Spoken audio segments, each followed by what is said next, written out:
Bowl Championship Series rankings are out, and the race for the Nokia Sugar Bowl is on. Troubled times behind him, Peter Warrick hopes to keep... Welcome, everyone, to Jacksonville, Florida, outside Alltel Stadium, the world's largest outdoor cocktail party, and inside a matchup between two top 10 teams, the Georgia Bulldogs, ranked number 10, and the Florida Gators, ranked number 5. Sean McDonough with Todd Blackledge, along with Michelle Tafoya. Delighted to have you with us.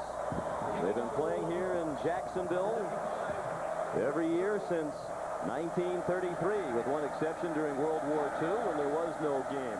One of the great rivalries in college football, this border war between Georgia and Florida, and it's underway. Brett Kerouac kicked off for Georgia. Florida won the toss and elected to receive, and John Capel got buried at the 16-yard line by J.R. Jenkins. A 13-yard return by Capel. Doug Johnson is the quarterback. Clearly number 1 this season until now, but his hold on the starting quarterback position shakier. Steve Spurrier indicating this week that if Johnson does not fare well, he would make a change to Jesse Palmer. A surprising statement given the numbers that you saw. Johnson, statistically, has had a good year. 3 wide receivers out to Johnson's right. Bo Carroll, the running back. The Dogs bring the blitz, and it's a screen to the speedy Carroll. Breaks a tackle and slides out to the 22 for a pickup of 6, where Boss Bailey, the leading tackler for the Georgia defense, made the stop. The rest of the offense around Doug Johnson. Rod Frazier has moved in as the starting fullback. Carroll, the tailback. Travis Taylor returns. He was their leading receiver before injuring an ankle 4 games ago. And up front, it's Pearson, Carlisle, Yarbrough, Blackshear, and Walker from left to right. And the Dogs up around the line of scrimmage on 2nd and 4. The inside handoff and whistle stop the action. A flag before the play. Doyle Jackson is the referee, leading this SEC officiating crew.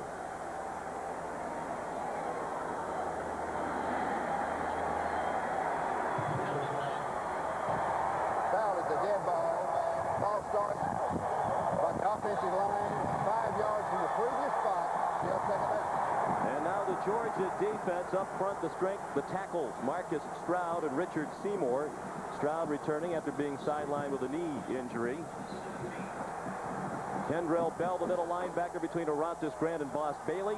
And in the secondary, it's Robinson, Chambers, Mann, and Harris. They'll play a lot of nickel. Jamie Henderson, Tim Wansley will see plenty of action in the secondary as well. Sean, I really think the key for Georgia is their defense, setting a good tempo early. Last year, they got behind 21-0 so quickly. The defense has to set the tempo today for Georgia in the first quarter. They're showing blitz again. They got after Johnson. He dumps it off, complete to the tight end, Aaron Kay. And he has a first down out to the 29-yard line where Earl Chambers, the safety, chopped him down. Good protection on the blitz, and watch Bo Carroll. Watch him pick off Kendrell Bell, the best blitzer for Georgia, right up the middle. Did a nice job picking him up, allowing Johnson to stay in there and find the tight end crossing the field. Georgia is going to attack. Kevin Ramsey came from Tennessee. It's attack, man-to-man, get after you. That time it was picked up by the Gators. The shotgun, the high snap handle, the handoff to Carroll. A track All-American, one of the speediest men in the country. Out near another first down, he appears to have it at the 39-yard line, where Larry Mann and Richard Seymour made the tackle. A very important game in the SEC East. Florida still in control there by virtue of its victory over Tennessee. If the Gators win out, they're going to go to the SEC championship game against the West Division winner in Atlanta. There's plenty of work to be done. This is the exact same scenario. The two teams coming into this game 2 years ago with identical situations, and Georgia upset Florida, and the Gators did not go to the championship game. A short pass dumped off to Alex Willis, the Jacksonville native, back in his hometown, followed by Jamie Henderson after a short gain out to the 42. Sean, you mentioned that Doug Johnson, kind of Steve Spurrier saying we might go with Jesse Palmer. You look at his numbers. numbers, he's been productive, and he's led a very productive offense, but it's the decision-making that Steve Spurrier is really harping on. He says he wants him to think through every play. And when you play for Steve Spurrier, you have to be prepared for constant coaching every game, every week, every day. Particularly when you're the quarterback. They've had some testy exchanges, Johnson and Spurrier, in recent weeks on the sideline. Lots of running room for Carroll into Georgia territory with a first down to the 39-yard line where Kendrell Bell took down Carroll, the junior from Norristown, Pennsylvania, with a run of 19 yards. Right now, good job mixing run and pass. They got Georgia outnumbered on this side. They ran the counter trap, pulled a couple linemen. Georgia had too many defenders on the front side to the wide side of the field. Good numbers that time by Florida. Got more blockers than there were defenders. 104-yard game against Auburn. That was 2 weeks ago, but the last game for the Gators. They're coming off a bye week. Georgia played last week at home against Kentucky, and the Bulldogs put on their best performance of the season in their win over the Wildcats. LeFay thrown to Darrell Jackson. He has it with another first down. He beat Corey Robinson in coverage. Out of bounds at the 21. Darrell Jackson really stepped up for Coach Spurrier when Travis Taylor was out with the ankle injury. He leads the SEC in receiving yards per game. And this is the throw that Florida throws better than anybody in the country. The fade with the short split, giving the receiver a lot of room to work to the sideline. It's virtually undefendable if you throw it and catch it that way. Look at Junior from Tampa with a school record 5 straight 100-yard receiving games against SEC opponents, averaging 107 yards and receiving yards per game. Doug Johnson's 4 for 4. Going to the end zone a little bit too high. His first incompletion was intended for Travis Taylor, and Jeff Harris provided the Georgia coverage. Sean, I got a chance to talk to Darrell Jackson earlier in the week, and, you know, he's really pleased with this season, obviously, but he just looked at it as it was a chance for him to take advantage of an opportunity. When Travis Taylor went down, he knew he had to step up, and he said, you know, last year Travis Taylor got an opportunity, and he stepped up. I knew I had to do the same thing this year, and he has certainly had a great year in this offense. And with Taylor back now, what a tandem Florida has. Steve Spurrier still looking for others to emerge at wide receiver. He's not pleased with the depth of that group, but in Taylor and Jackson, he is 2 of the best. Here's Bo Carroll running down to the 11-yard line. An impressive opening drive for Florida. Earl Chambers made the stop on Carroll. That's another first down for the Gators. The key for Georgia is these two guys, Seymour and Stroud. Watch them get taken out of the play here. They both get forced outside. That's a big hole in there for Bo Carroll. For Georgia to have a chance defensively, those two guys, Seymour and Stroud, have to be able to change the line of scrimmage. That time they took themselves right out of the play. Gators have been outstanding in the first quarter this season, and they're off to a quick start today. Johnson throws. Travis Taylor with a touchdown.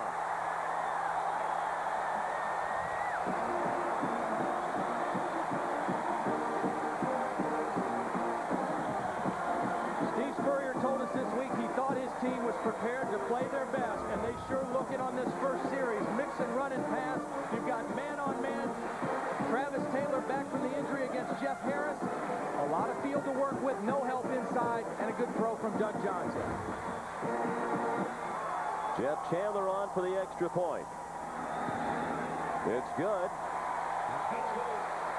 Steve Spurrier challenges quarterback to play better. And Doug Johnson was outstanding on the opening drive. 7-0 Gators.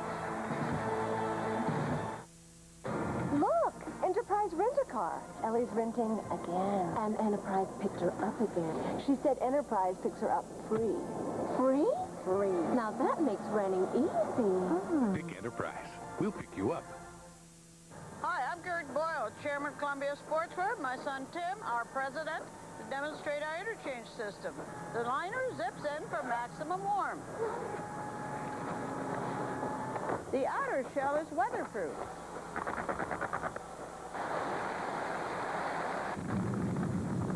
Wear it together or separately. Best of all, it comes in dozens of styles. I voted against that. Columbia Sportswear. When I was 9 months pregnant, my husband beat me. One night, he came after me with a knife and barely missed our son. I left. My kids and I ended up at a shelter. I realized it wasn't my fault. Women are beaten every day, and if we stayed, I knew he would hurt my daughter. All across the country, battered women and children are starting new lives, thanks in part to Philip Morris, one of the largest supporters of programs that feed, shelter, and counsel victims of domestic violence. But what frightened me most was that if we stayed, I was putting my son at risk of becoming a batterer himself. I grew up in a very loving home. My kids deserve to grow up in one, too. Working to make a difference. The people of Philip Morris. The year's most honored film is now on DVD. It's one of the most anticipated releases of all time. Critics say there's no better way to experience it. It belongs in every DVD owner's library. Saving Private Ryan, the special limited edition, in stores on DVD Tuesday. Good grief. Charlie Brown, Linus, Lucy, and Snoopy on 60 Minutes? When? Sunday, when Steve Kroft draws a profile of the man who draws them. An impressive opening drive for Florida, 84 yards in 9 plays, and Doug Johnson 5 out of 6 on that drive. Now the focus shifts to Quincy Carter, the quarterback for Georgia, and as Jim Donnan, their coach, says, as he goes, so go the Dogs. You know, I watch quarterbacks a lot, and if I had to put a team together right now, this is the guy that I would start with, Quincy Carter, 6'3", 225 pounds. He's a gifted runner and athlete, but also has great throwing mechanics, can really stand in the pocket and make plays, and he wants to be a great player. He works at it both physically and mentally. I think that's why he's as good as he is right now. Good kickoff into a 14-mile-an-hour breeze by Jeff Chandler, and Patrick Paz runs it back all the way to the 30-yard line. Well, you mentioned it earlier. Jim Donnan said last year the game started at 3:30. Our team showed up about 4 o'clock and was 21-0. He doesn't want history to repeat itself today, and he hopes Carter can get them going quickly. Well, he can do it now. I mean, this guy can run. He can stand in the pocket and throw. He has a nice short stride, good balance. And then because he's such a great athlete, he's hard to sack. He can escape and make plays down the field. But he can't do it by himself. He's got to get help from his wide receivers, and Jasper Sanks out of the backfield today. Coming up a brilliant game against Kentucky last week as they piled up 49 points. The throwback screen. Terrence Edwards, their leading receiver, with a lot of running room, out of bounds at midfield. Chased out by Darrell Dixon. That's one true freshman pushing another out of bounds. They'll spot him out at the 49-yard line of Florida, a 22-yard gain. Nice little misdirection play, an aggressive defense of Florida. They like to put pressure, roll one way, come back with the screen, and freshman John Stinchcomb got a nice block out there in front of Edwards. That's what you need. You need one block, and there he is, John Stinchcomb, the freshman out of Lilburn, with a good block and a good first play for the Georgia Bulldogs. Terrence Edwards, leading receiver for Georgia, entering today's action. Now with 35 catches. He's the younger brother of the former standout running back at Georgia, Robert Edwards. For the pitch to Patrick Paz. To the 30.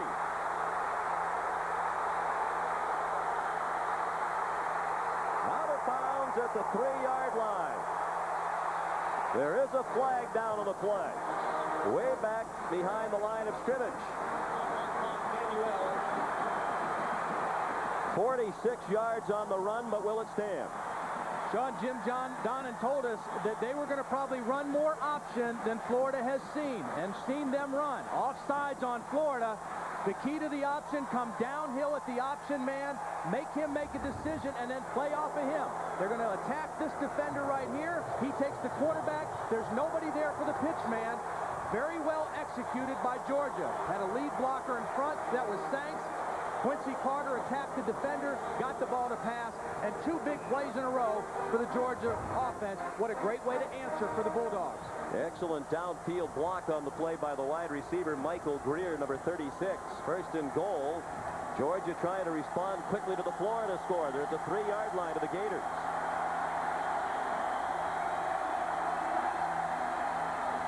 Carter, touchdown. Option again. Option again. They optioned 2 plays in a row, and they got the touchdown.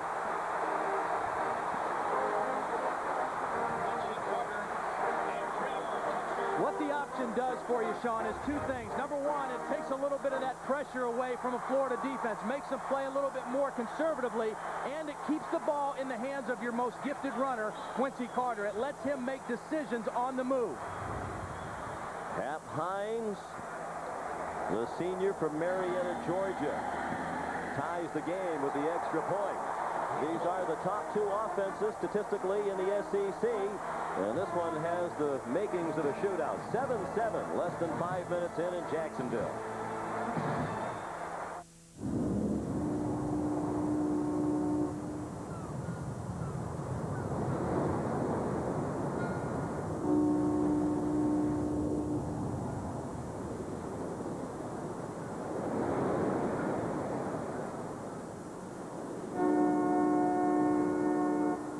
Chevy Blazer. A little security in an insecure world. Blazer, like a rock. I think AOL is one big community. It's not hard at all to use. Customer service is always there to help. I've never heard of anybody else having what AOL has. People that are on are just like you. America Online. So easy to use, no wonder it's #1. Sign up today.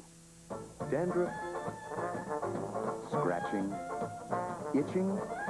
Introducing new Neutrogena T-Gel Stubborn Itch Control with cooling menthol you feel on contact. Unlike self-control, it works.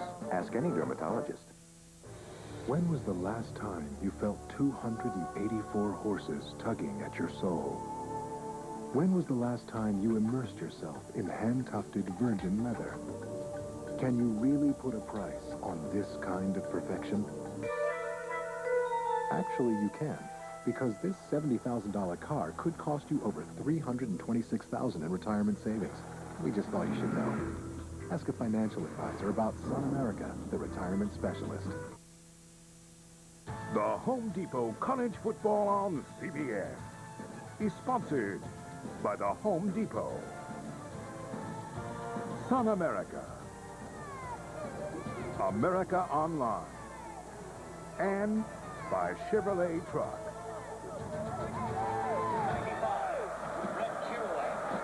The Georgia offense, led by Quincy Carter, needed just 3 plays and 38 seconds to go 71 yards and tie the game. Second rushing touchdown of the season for Carter. Swift kick by Kerouac, taken off the grass by Bo Carroll, and they'll pick him up off the grass at the 23-yard line. 19-yard return, Terrell Bieria with the primary hit on special teams, and let's check in with Michelle Tafoya.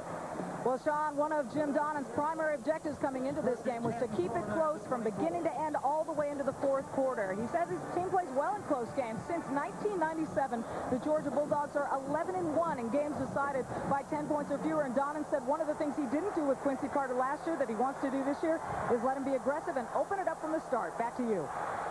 Well, we've seen evidence of that already. Thank you, Michelle. Alex Willis, the motion man. Carroll pulled down behind the line of scrimmage by the true freshman Charles Grant, and you're likely to see a lot of him today. He's a starting defensive end. He also lines up in the offensive backfield in short yardage situations and plays on every special team.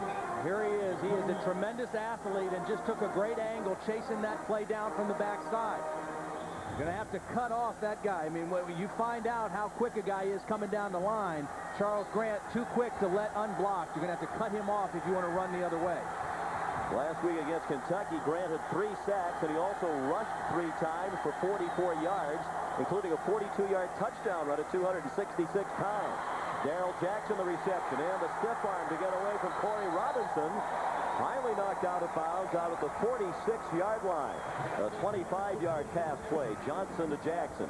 Well, Robinson had 2 bad things happen to him on this play. Number one, he's going to slip.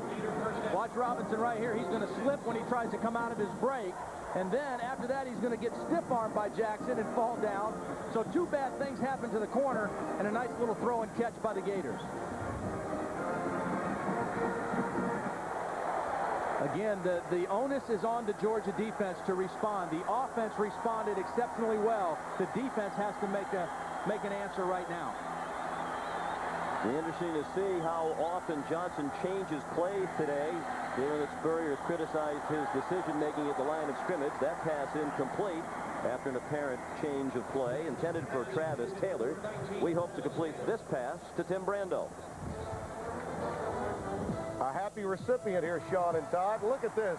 In Ames, Iowa, they're 0-11 lifetime against all Texas schools. Michael Brantley, a 34-yard catch from Sage Rosenfeld. Darren Davis takes it in from a yard out. We're tied at 41. Texas driving with under 2 minutes to play. Wow, what a crazy game, college football. This same Texas defense that stuffed Nebraska. 41 points now to Iowa State today. Wow. This season seems crazier than most. It does. Again, a bunch of dogs up around the line. One-on-one coverage. Jackson pulled up. Johnson thought he was going deeper, and the pass was way over the head of Darrell Jackson.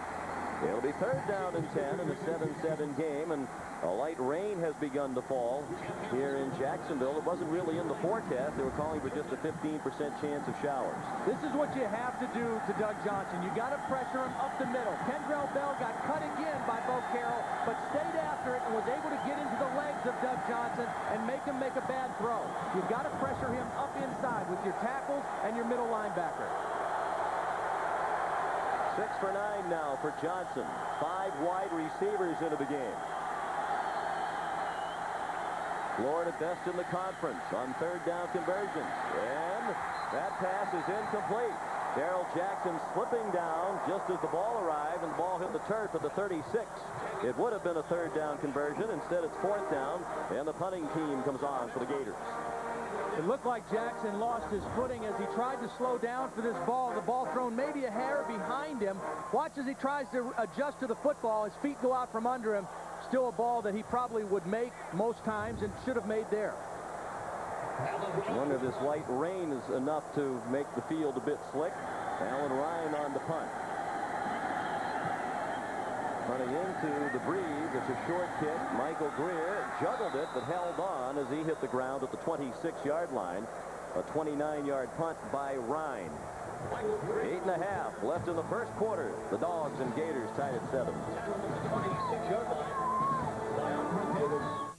Welcome to the Home Depot Kids Workshop. Today we're going to be making a beautiful birdhouse. Everything okay? You need to put the bottom on first. There's one thing to show a young fella how to swing a hammer, but there's another thing to hold a nail while he's swinging it. And we have a list of different items that they get to make, and some of them are very talented. Anytime you can show any youngster how to do something and do it right, to me that's the best reward you can have.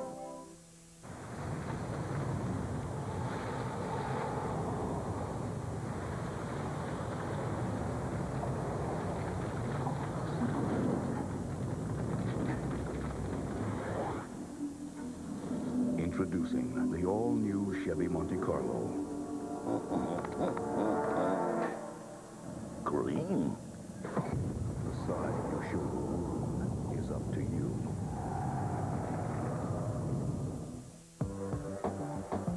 I won't assume all index fund investing is the same.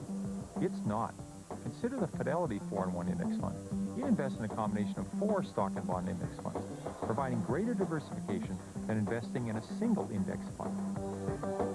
Look to the innovative 4-in-1 Index Fund and other low-cost Fidelity Index funds to help you invest responsibly. To get a fact kit, call 1-800-FIDELITY or visit fidelity.com. CBS takes you back to a time when the cars were hotter, the love was sweeter. They drove me home. And the music rocked the world. Shake, rattle, and roll. CBS November 7th. Tomorrow, the NFL on CBS rolls out regional action. Some of you will see a battle for the top of the AFC West when Junior Seau drives the Chargers into Elvis Grbac and the Chiefs, while Jimmy Johnson revs up the Dolphins against Tim Brown and the Raiders. It all begins with the NFL Today, presented by Southwest Airlines at noon Eastern Time. That's tomorrow right here on CBS. Today it's Georgia and Florida. Bulldogs on offense. A short gain for Patrick Pass. Keith Kelsey knocked him down at the 28-yard line. Sean, Georgia has run 4 plays now on offense. 3 of them have been option. They said they were going to run it more, and what it does is it makes you conscious. Now, right now, this is who you option. This is the guy Quincy Carter is going to pitch off of. That guy takes the quarterback. Now, it's assignment football. Somebody has to take the pitch man. You've got two defenders there. They both overrun the pitch, and it turns into a big play. Now Florida has to be conscious of the option the rest of the day. They've shown it enough to make John Hoke respect it and plan accordingly. Substitution infraction against Georgia. Well, the Gators were prepared for the option. They spent practice time every day this week getting ready for the Georgia option attack. And John Hoke, I mean, the beauty for him, he came from Missouri, so he saw it every day on the practice field with his own team.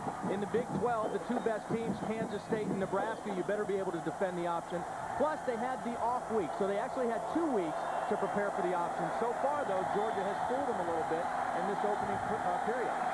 On 2nd and 14, pressure from Alex Brown. The pass caught by Michael Greer. And he's down, and a late hit, perhaps, as a flag comes flying down.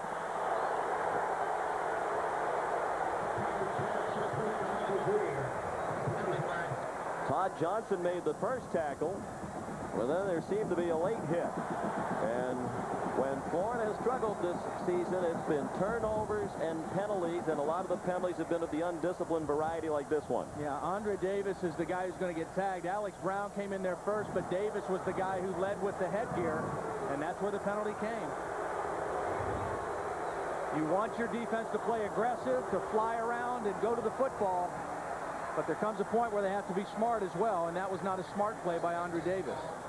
And he has been one of their steadiest defensive players this year. John Hoke singing his praises yesterday when we spoke with the Florida defensive coordinator.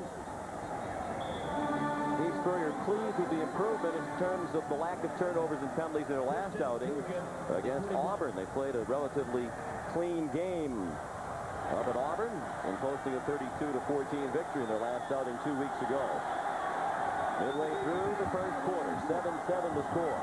On 1st and 10, Carter puts it up for grabs, and it is almost caught on the ricochet by Edwards. Robert Cromartie had the best shot at it, but he couldn't pick the pass off. And then Edwards had his hands on it and nearly had a completion inside the 40-yard line. Very dangerous throw by Quincy Carter. You don't see him do this very often. He threw that one up for grabs, and Cromartie should have made the play. Again, you just don't see Quincy Carter make many throws like that. He's a very good decision maker. He's only thrown 3 interceptions this year. Got very lucky there. That one wasn't picked off. That's another reason the coaches wanted to stay close early, because they said when they get behind, Carter tends to take a little bit too much upon himself, try to do too much. Quarterback draw yields nothing. Back to the line of scrimmage, and that's all. Derek Chambers and Eugene McCaslin combining on the stop. The action so fast and furious, we haven't had a chance to set the offense. Sanks and pass in the backfield. Edwards and Parker, the starting receivers. Johnson, one of 2 tight ends, will see plenty of action. And up front, an inexperienced right side of the line. They're 2 highly recruited and very talented players, Breedlove and Stinchcomb, but they're still learning as they go along. 3rd down. Carter with a lot of time, and it is incomplete. Edwards was open. The pass was errant. And Marquand Manuel had Edwards lined up. That's been a catch. Manuel is ready to deliver a big hit to Edwards. Here's the Florida defense that just held. Chambers, Gurley, Warren, and Brown up front. Brown, one of the best pass rushers in the nation.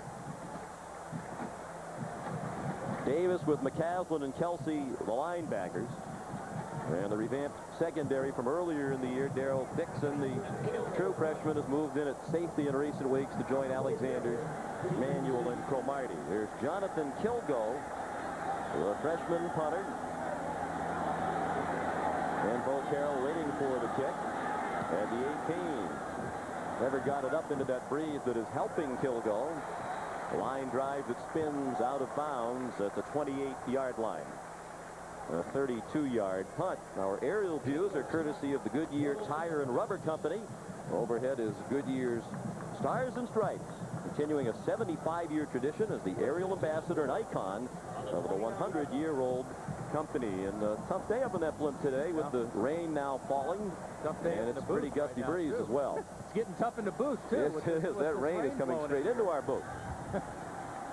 You know, and that's getting tougher on the field, too. As a quarterback, as a kicker, all those guys that handle the football got to pay a little extra attention now in ball security as it's starting to get a little wet. This rain is a surprise to the forecasters. They're trying to execute a reverse. The ball juggled all the way along. It finally got to Rashay Caldwell, and it's a gain of just a yard at best. Demetric Evans banged him down. Kind of a difficult play to execute on a wet day as you watch the exchange between Carroll and Caldwell. Carroll very lucky that he even maintained control to get the ball. That play blew up just because the timing was disrupted by the bad ball handling there in the backfield. That reminds me a lot of our CBS production crew on the Friday night dinners when the check comes. The way they handled the ball was the way the check usually gets passed around at our table. When the music stops, who's ever holding it? Second and 8. Johnson pass batted down by Tyrone Robertson, the redshirt freshman. You're going to hear a lot of that today. Redshirt freshman, true freshman. It's a very young Georgia team, and I think they're a little bit ahead of schedule, Todd, with this 6-1 record, given the youth and inexperience on this Bulldog squad. Well, they list out of their top 60 players, only 8 are seniors. So this is a very young, athletic, and talented team whose best days of football are ahead of them. No question. Johnson 0 for his last 4 after 5 for 6 on the opening drive. Third down and 8. And Florida from its own 30. The defense is playing with a higher level of intensity. After they held the last series, the offense got them scored, tied the score. Defense is flying around right now for Georgia. Play clock at 1 as Johnson takes the snap. Here comes the blitz. He got it off. It's dropped by Travis Taylor. Johnson was dropped by Earl Chambers, who came on the safety blitz. This is a sell the farm blitz, no free safety, and so here he is, Chambers coming on the blitz. He's going to be unblocked. You just can't block that many guys. He gets there in time to force Johnson to throw behind his intended receiver, Taylor. Kevin Ramsey, defensive coordinator, saying this is the way that I like to play. This is the way we're going to play at Georgia. So far, it's working all right. Bryant again cutting into the breeze, and this is another short, low kick. Took a good bounce for Florida, went out of bounds at the 37-yard line of Georgia. The 33-yarder for Ryan, a junior walk-on who spent some time as an infielder on the Gator baseball team. His dad, Jack, was once the head baseball coach at the University of Florida back in the early 80s.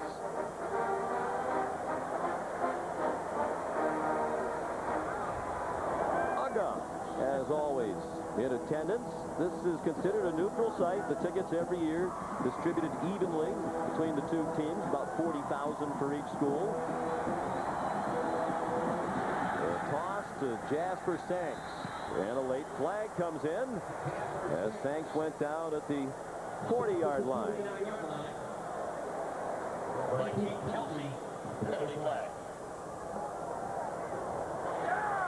The holding call against Georgia. Doyle Jackson conferring with Andre Davis. The play stopped for a very short gain. He wants to know if they want the penalty. It does appear they'll take it. Send the Dogs back inside the 30. By the offense, 10-yard spot, 10-yard foul from the spot of the foul. Still first down.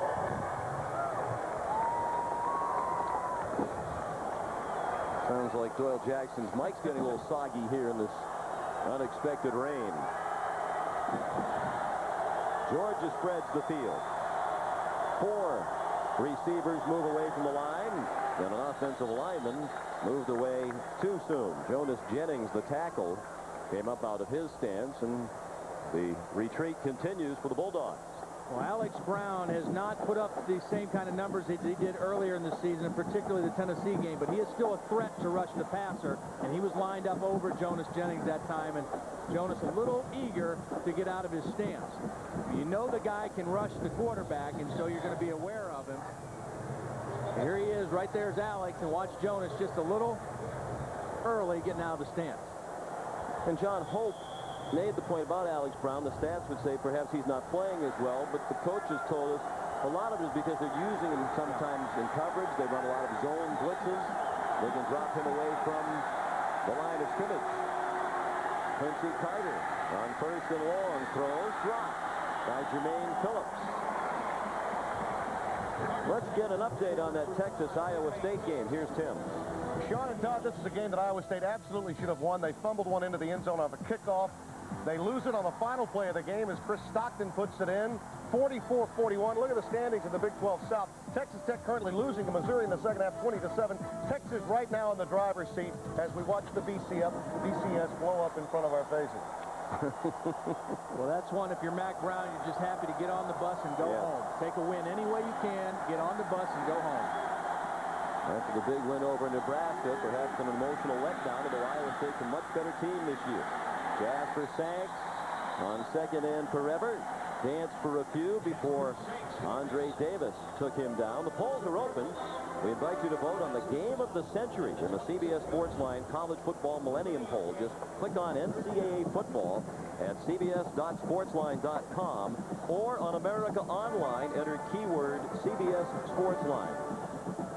We talked a lot about Quincy Carter and his physical ability and his approach to the game. The next step for him to take is to lead his team to victory in one of the 3 games they have to win every year, Florida, Tennessee, or Georgia Tech. He's still looking for his first win in one of those ball games. Designed running play for Carter on third down and long. Then he got out to the 36. Better field position, which to punt. Todd Johnson made the tackle. And that's really the key. Georgia's really turned it around under Jim Donnan. They've won 26 of their last 32 games, but they don't have a win over Tennessee, and they have just a 1 victory over Florida. Quincy Carter is a guy who can make a lot of things happen, throwing and running. Little safe call here with the weather by Jim Donnan. Punt the football. Now, the special teams for Georgia have not been particularly good. They cannot afford a letdown in the kicking game today. Field goal. Again, can't get it up into the breeze. Line drive punt. Handled by Bo Carroll. They did have good coverage downfield. And Carroll ran it back to the 32-yard line, where Terrell Vieira made the tackle. Tonight on CBS, when nuclear warheads show up on the black market, Samo and Arsenio head deep undercover. You won't believe what they tried. Get them back. An all-new martial law tonight on CBS. Samo's a bad dude. He is. 3:18 left in the first quarter. Each team scored at its first possession, and the weather turned nasty. The play calling's been a bit more conservative, and neither team has scored. Robert Gillespie on 1st and 10, brought down by Boss Bailey, the younger brother of Champ Bailey and Ronald Bailey, 2 former defensive backs for Georgia. Champ now in the NFL with the Redskins, a first-round pick. Boss is a sophomore and following in the footsteps very well as the leading tackler for the season for Georgia coming in. First year as a starter. Kevin Ramsey says he's getting better each game. You know, his best football's ahead of him. Didn't start out the season particularly strong, but again, he's one of those guys that he's seeing more each week, each game, and getting better each game. Johnson again appears to be changing the play. Steve Spurrier said he wasn't sure if Johnson would be reluctant to do that. After Spurrier publicly questioned his decision-making, that one apparently an excellent decision as the strike fired and completed to Darrell Jackson. Big gain of 39 all the way to the Georgia 24-yard line where Jeff Harris made the tackle.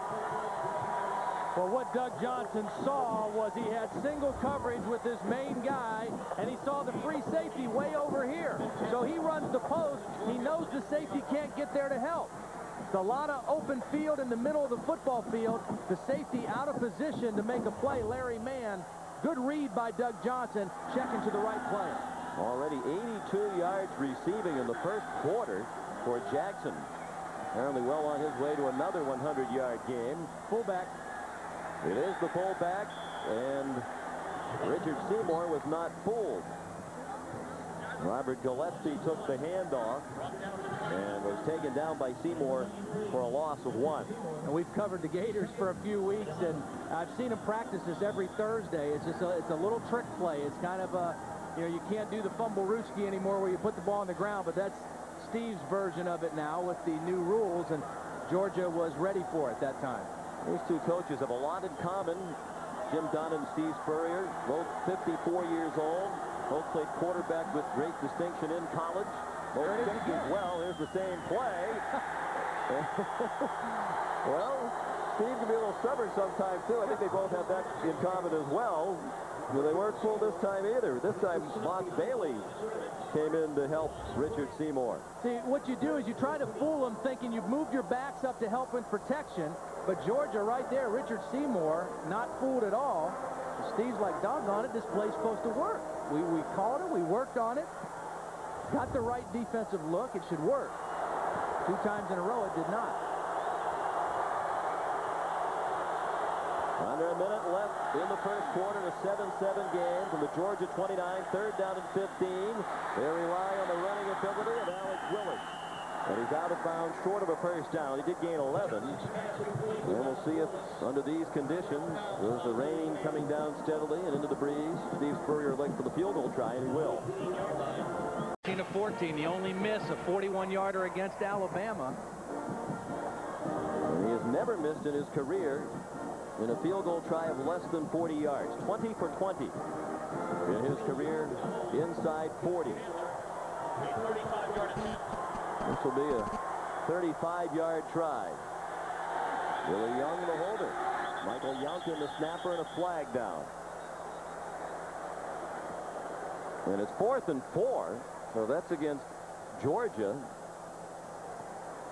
And it'll be a first down. But it's not. They're talking to the Bulldogs. It looked like movement up front. And you wouldn't think there'd be much need for discussion if that's the call against Florida. Why wouldn't you back him up? Yeah, put a little more pressure on him. That is a dead ball. Ball starts, move it on the offensive line, 5 yards from the previous spot, still 4th down. Jim Donovan's defense held again. You know, you talk about the red zone for Florida, and they have not been able to execute in the red zone the way they were accustomed to executing. Jeff Chandler in their last game against Auburn, 4 field goals in the first half. They were down in there a lot, couldn't score touchdowns. And only 5 yards, but it might make a difference into this breeze. Chandler, good, from 40 yards out. And with 35 seconds left in the first quarter in rainy Jacksonville, Florida reclaims the lead. It's 10-7 Gators.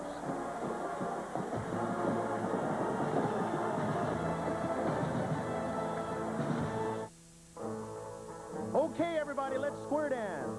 Oh, bow to the partner corner, I say. Circle to the left with a merit trade. Break right out and you go online. Load the boat, you're doing fine. Research is free, make that trade. Swing that girl, promenade. Circle up bait with a hoop and a holler. Each trade costs you just $8. Hey, bow to the partner corner, I say. You trade it online with a merit trade. Yoo-hoo! Ameritrade. Believe in yourself. And now, the Fidelity Mentors of the Game. I think my father was probably the most influential in my life. He taught me a lot of valuable lessons, a lot of how to work for things, how to accomplish them, and you know, especially being an only child, I don't think he wanted anything to be handed to me, and you know, I think that's very important now. You know, I look at all the things that I've accomplished, and I don't think any of it could have been possible without him.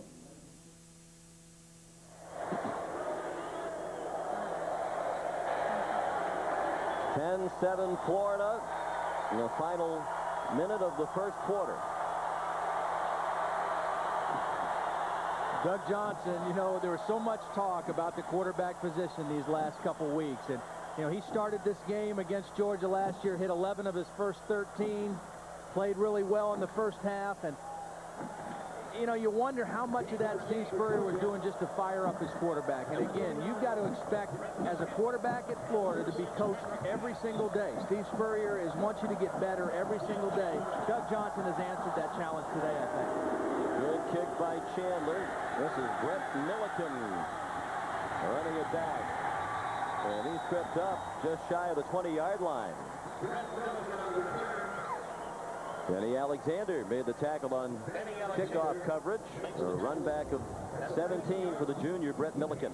Go back to the big pass in that field goal drive, and the timing of the Florida offense, their passing game, is what impresses me. Doug Johnson, no wasted steps. He looks off the free safety, and on his 5th step, gets the football down the field to Jackson. They work on their timing and their passing game, just thrown against air, better than anybody that I've seen in college football. That was the big play in the 6-play, 45-yard drive that set up the 40-yard go-ahead field goal by Jeff Chandler. The fake by Carter, and he throws incomplete at the feet of Patrick Pass. They tried to fake the screen outside and slip the tight end down the field, and it was well defended by Florida, and then Quincy just had to throw the football away. But if you're going to throw the football away, don't throw it in the field of play. Throw that thing up in the seats. We mentioned the similarities between the two coaches. Each serves as his own offensive coordinator.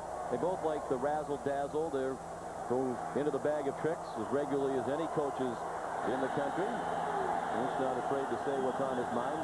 One of the most candid coaches in college football. This is Patrick Pass on the draw on 2nd and 10. He pushes the ball out to the 24. And it'll be 3rd down and 5 when the second quarter begins. That'll be the final play of the first quarter. The score, Florida 10 and Georgia 7. We'll return to Jacksonville right after this message and a word from your local station.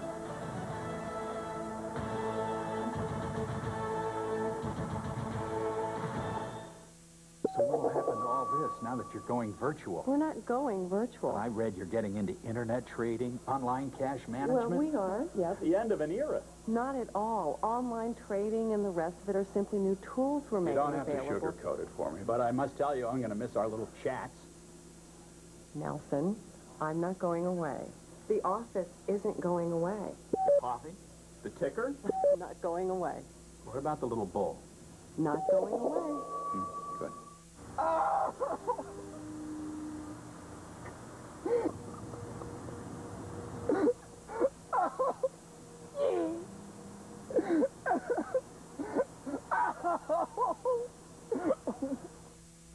Hey, Jen, we're counting on you. Last weekend in the Army Reserve, I had to refuel 6 Apache helicopters in 30 minutes. That got me ready to do battle on Monday. Hey, not too shabby. As little as 1 weekend a month, 2 weeks a year. Army Reserve. If you've never experienced an earthquake, Sunday, November 14th, you will. Product warranties can be tricky, but no tricks at Amana. Warranties for the heat exchangers, and these say lifetime. Lifetime means as long as you live there. You see, heat exchangers are the heart of your furnace, and Amana uses all stainless steel for the ones in these, and they'll last way longer than the ones made of aluminized steel. That's why the warranty says lifetime. Amana's built better than it has to be. So's the warranty. Make a call. One hot deal. No down payment, no payments, no interest until May. Feel the warmth of natural gas heat and save on your utility bills. Call Jim Walters Air Systems today.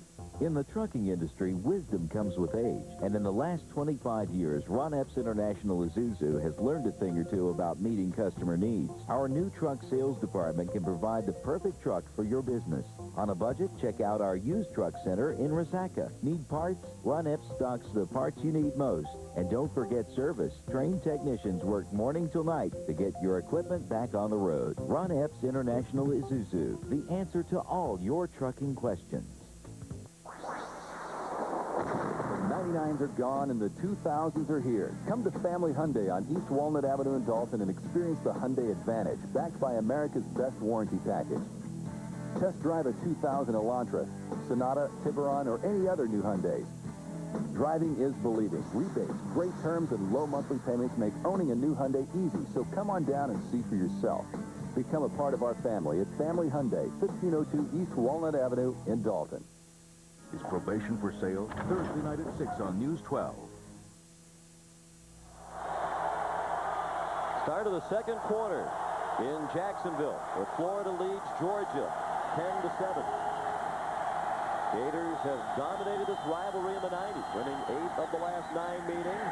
On 3rd down, Quincy Carter converts the first down on the completion of the backup tight end, Randy McMichael. Sean McDonough, Todd Blackledge, Michelle Tafoya here in rainy Jacksonville. This was an unexpected heavy rain and just a slight chance in the forecast of a brief shower. But how does this rain affect these two teams? Well, I think it affects them. I think both teams are going to have to maybe run the football a little more than they thought they might coming into the ball game. Both teams average over 170 yards a game rushing, so that shouldn't be too big of a problem. And the kicking game, fielding the punts, catching the punch snap, all of those things become much more important now. The play fake by Carter, and he runs out of bounds, and they want a late hit, and they're going to get that call on the Georgia sideline. Keith Kelsey apparently hit him way out of bounds. And that's a couple of late hits for Florida. And Steve Spurrier's seen this time and time again from his undisciplined team. No, you just can't do that. Even though it wasn't a big hit, it was 5 yards out of bounds, and it was on the Georgia sideline. I mean, Keith Kelsey just has to pull off of that. The play's over. It's a short gain. Don't give him extra yardage. And it wasn't a violent hit, but it's just unnecessary. A dead ball, personal foul, late hit out of bounds by the defense. 15 yards from the end of the run, followed by first down. Well, Kelsey's a player who has been fighting to retain his starting position. When they pondered major changes a couple of weeks ago, he was one of those they thought about taking out of the starting lineup. He barely held on to his job, and plays like that won't help him keep it long term. From midfield was Jasper Stanks, the lone back behind Quincy Carter. Two tight ends in the ball game. A pass deflected by Alex Brown, and it is incomplete. Raekwon Manuel had a great shot at it, but didn't intercept it. But a great job by Terrence Edwards, too, turning into a defensive back, because he knew he couldn't make the play, but he turned into a defensive back and came in and knocked down the interception. Alex Brown is the guy who's going to get his hand on the ball, does a nice job keeping the blocker off his feet. Now watch Edwards coming at the end and strip the ball away from the defender, Manuel. Nice job by Terrence Edwards, quickly turning from offense to defense. He's used to position changes. Last year in high school, Terrence Edwards was a quarterback, but they did recruit him with the thought he'd be a wide receiver in college, and he is. The pass incomplete. Carter looking for Michael Greer running down the hash mark. And Carter took a pop from Teddy Sims. Florida came with a blitz from Carter's left side, coming right at him. You can only pick up one. They picked up McCaslin. They couldn't pick up Sims. And that's a good hit on Quincy Carter. You don't get the sack, you don't get an interception, but you inflict a little pain on the opponent's quarterback. Carter off to a slow start. As Jim Donnan said, as he goes, so go the Bulldogs. Third down and 10. Carter throws a wobbly pass, but it is caught for a first down by Randy McMichael. The tight end all the way to the 28-yard line with a pickup of 22. Boy, it's nice to have a big tight end like this, and Georgia has two of them in Johnson and McMichael. Here's McMichael in the slot. Big, tall target running down the seam. Watch him go up in the air and catch the football with his hand. Two defenders there to make the play, but he went up in the air and got the football. Two catches for 29 yards for McMichael. The tight end, a very important part of the Jim Donnan offense. Jasper Stanks. Down to the 24-yard line. Time now for our Sun America virtual playbook. Well, ever since the Alabama game, Florida's become much more aggressive, a lot more pressure on defense. And what they do is they like to bring more guys to one side than you can block. They try to get a mismatch, 4-on-3. On the other side, you got more blockers. They don't have to play sell the farm defense. They can still keep a free safety in the middle, play man or zone. But the idea is to bring more guys to one side than you can block. Second down and 6. Stanks close to another first down inside the 20. Looks to be a half yard short of the first down. Alex Brown again in on the stop of Stanks. Jasper's a sophomore from Columbus, Georgia, very highly recruited out of high school. In fact, he was a Parade and USA Today All-American first teamer. Harvard High School, rushed for more than 5,000 yards in his career.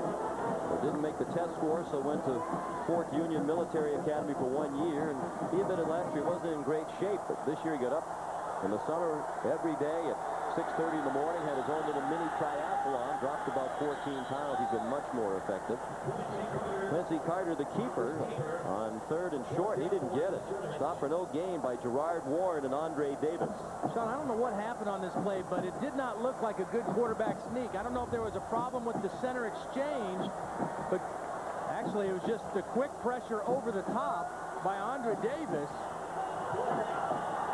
Got in there and came across and hit Quincy Carter before he even had a chance to start into the sneak.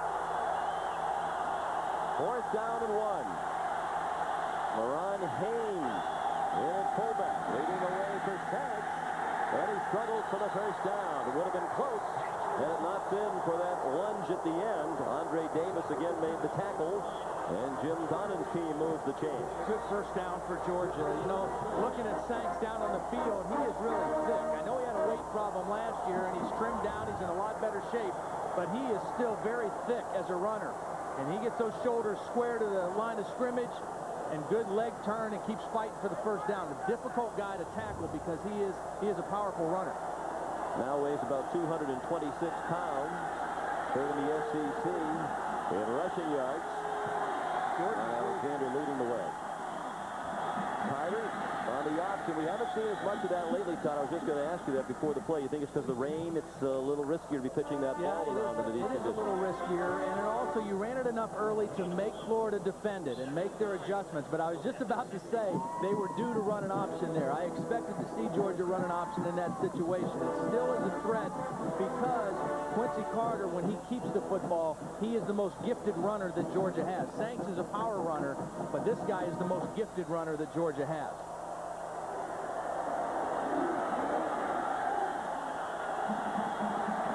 13th play of the drive for Georgia. They started at their own 19. Carter has a hole, has a touchdown.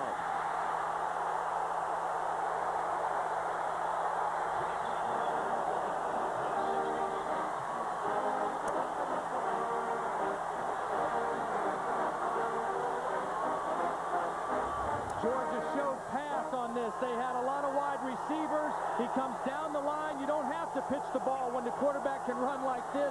He cuts it inside. Again, Florida overruns the play. And Steve Spurrier knows Quincy Carter can beat you in a lot of ways. Georgia lead for the first time. And that lead is 4 points as Hap Hines added the extra point. A 16-yard touchdown run by Quincy Carter. He scored both touchdowns today for the Bulldogs.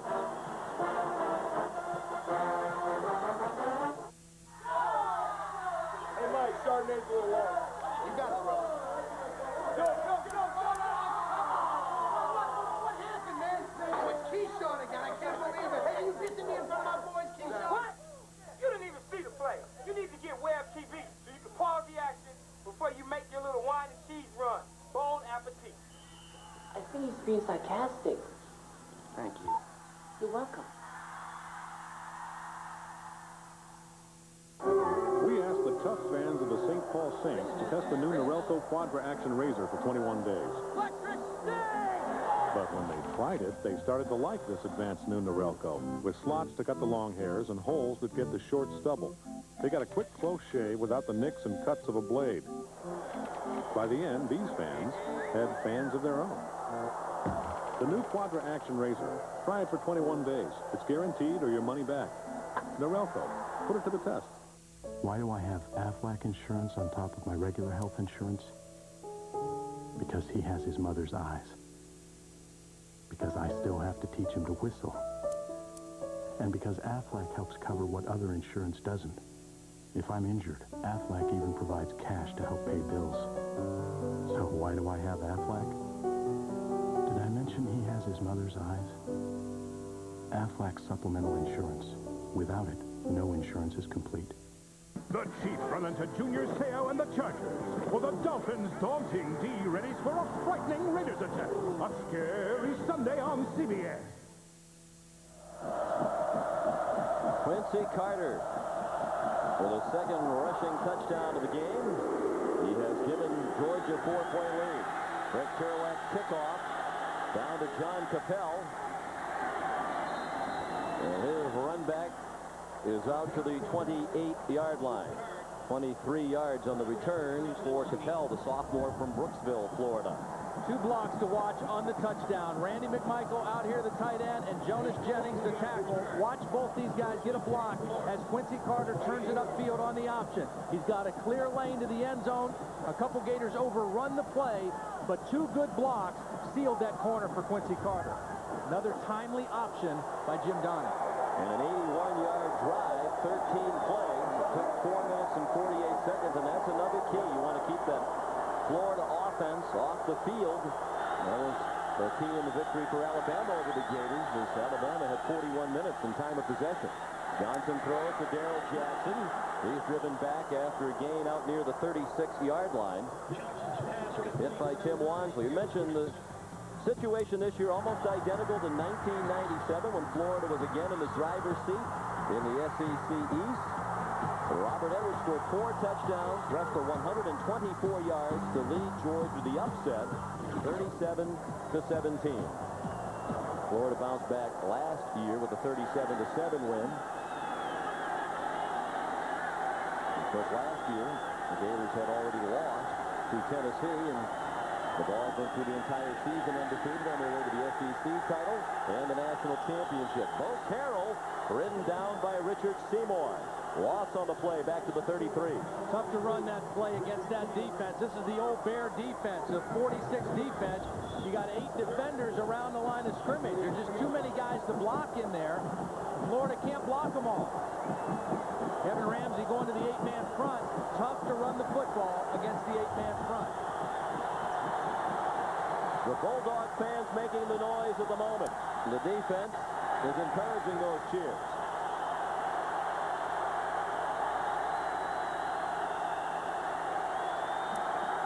Third down and 4.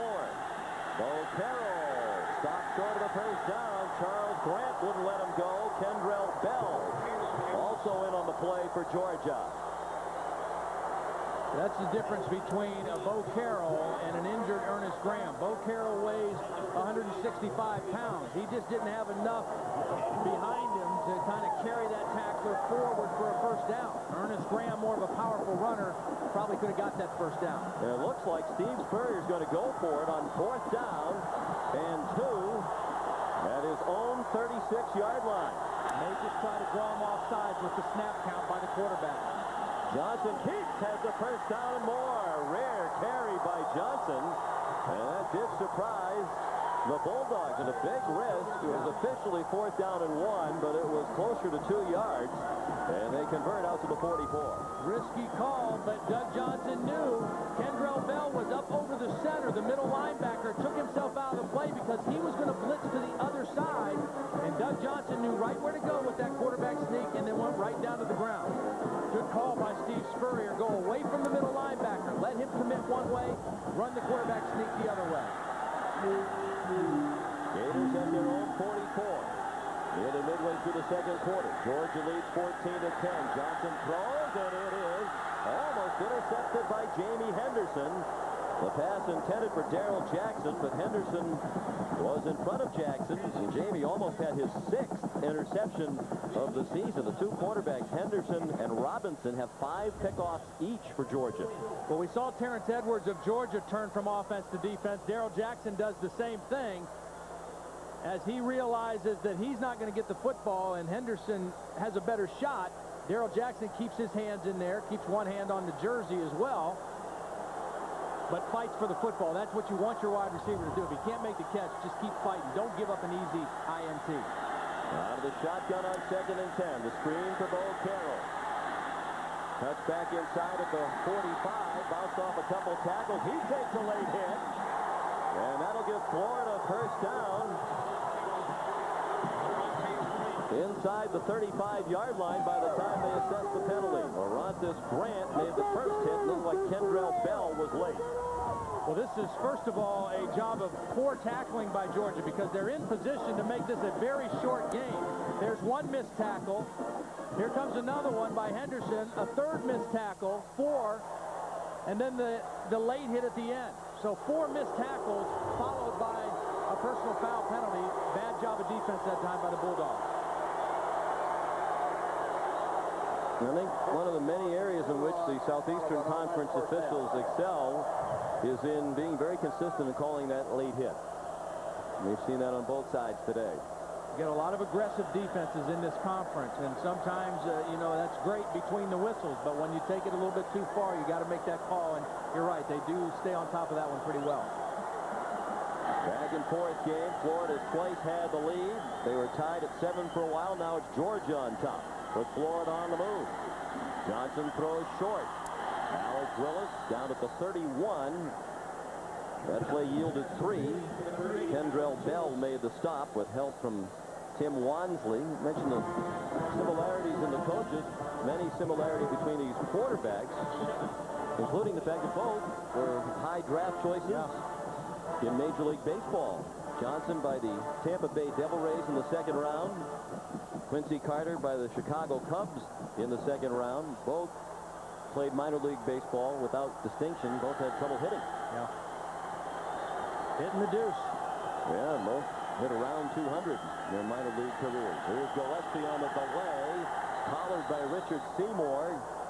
They're building up Seymour as an All-American candidate, and off what we've seen today, he's worthy of that recognition. Yeah, he is really a great player. Here he is inside. He just fights through it. He fights off the block, chases it down the line, and pulls him down by the back of his jersey. You know, when Marcus Stroud went out with the injury, he really had to kind of take control over there, playing with a lot of younger guys. But now he's got his sidekick Stroud back, but Seymour, he's a real load in there on the inside. 3rd down and 4.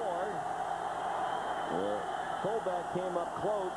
Rod Frazier to hear the play, and then he decided they needed a timeout. CBS Sports coverage of the Home Depot College football will continue after this word from your local station.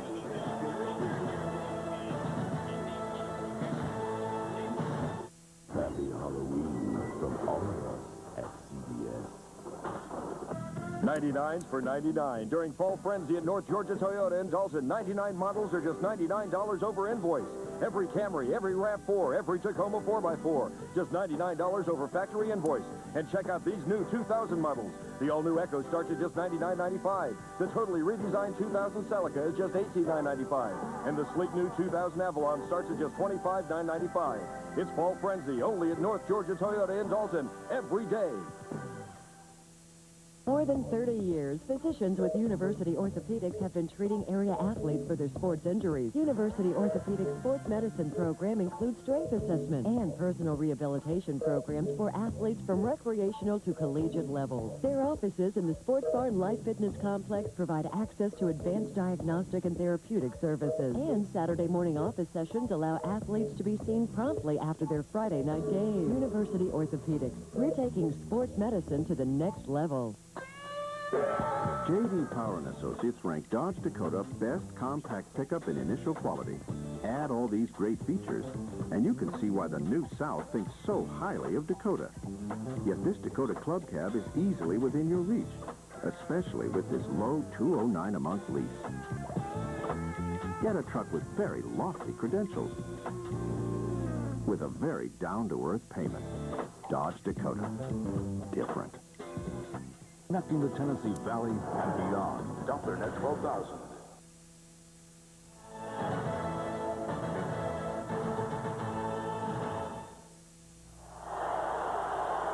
Georgia leads by 4, but Florida on the move. At the Georgia 28-yard line, 3rd down and 4. They haven't converted a 3rd down today. Here comes the blitz. They throw the screen. Aaron Kinney to tight end. Inside the 10 and down inside the 5-yard line. Tim Wansley and Larry Mann save the touchdown. Well, that's a gain of 26, and Doug Johnson is limping as he gets up. You get so concerned with the wide receivers of Florida, it's very easy to forget the tight end. Watch him as he comes across the field. The linebackers are so conscious of the crossing wide receivers, they forget about the tight end. And the free safety man has to make the tackle. Here's the end of the play. Arantes Grant right down around the ankle of Doug Johnson. And he came up limping, but he's still in the ball game now. The pitch to Gillespie. Great move and a touchdown. Terrific job by Gillespie when it looked like he'd be dropped for a loss.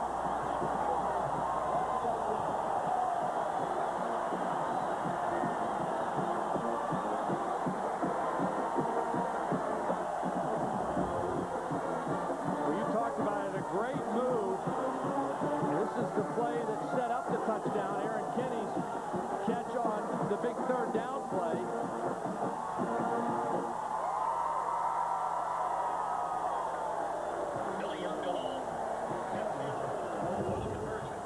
There's Jeff Chandler after the Gillespie touchdown. Roberts' 8th rushing touchdown. Trouble with the snap, as Billy Young couldn't get a grasp on it. And Florida does not convert. That could be a big miss. Now a 2-point lead for the Gators. Let's go back to the touchdown run by Gillespie. Sean, you called it a great move on a wet field. The defense has a tendency to overrun the play. Watch right there, just a great stutter move. Just kind of hesitate, let the defender come upfield, and then get it into the end zone. Here's the missed extra point. Looked like a good snap, but that ball is slippery, and Billy Young couldn't handle it. Gators by 2 with 5:52 left in the first half.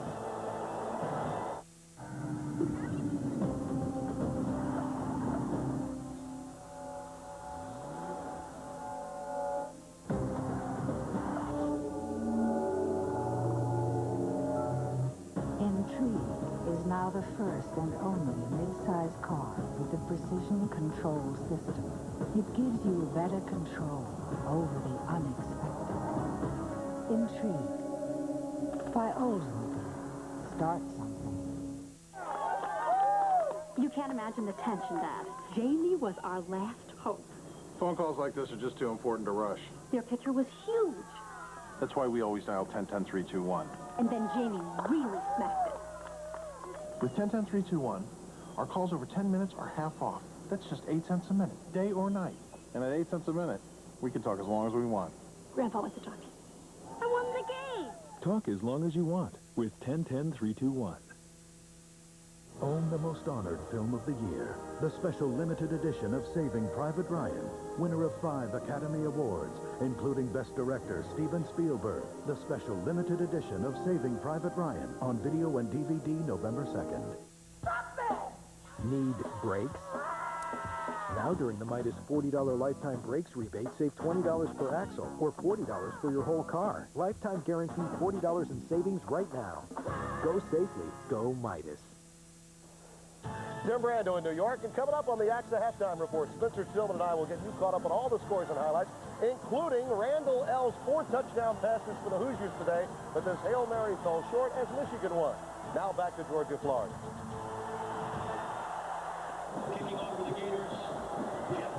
Impressive drives in this game by both offenses. The Florida tried to take the lead, 10 plays, 72 yards, 4 minutes, 55 seconds. Jesse Palmer now warming up, so you wonder if Doug Johnson was injured on that play just before the touchdown when he was slow to get up and limping when he did get up. The kickoff by Chandler down to the back of the end zone by Brett Milliken. Monday on CBS. How do you enjoy a romantic weekend getaway when your best friend is next door and the walls are paper thin? Find out on an all-new King of Queens Monday on CBS.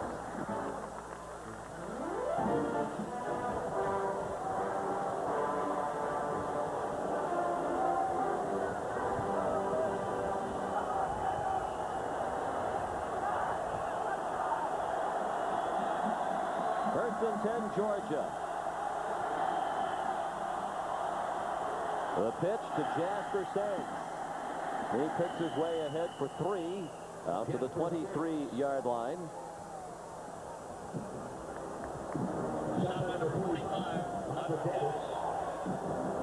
Sanks had 3 straight 100-yard rushing games earlier this season against Central Florida, South Carolina, and LSU. First Georgia running back to run for 100 yards or more in 3 straight games since Garrison Hurst in 1992. Banged up his shoulder a little bit in the Vanderbilt game. Looks to be 100% now, and he's that big back that they need in this offense. Moving along the line, the tight end, Javaris Johnson, took off a little early. I think the other tight end, McMichael, may have pushed him out of his stance. They had 2 tight ends in that formation, and McMichael was the motion tight end. Kind of put his hands on Javaris's back and gave him a little shove.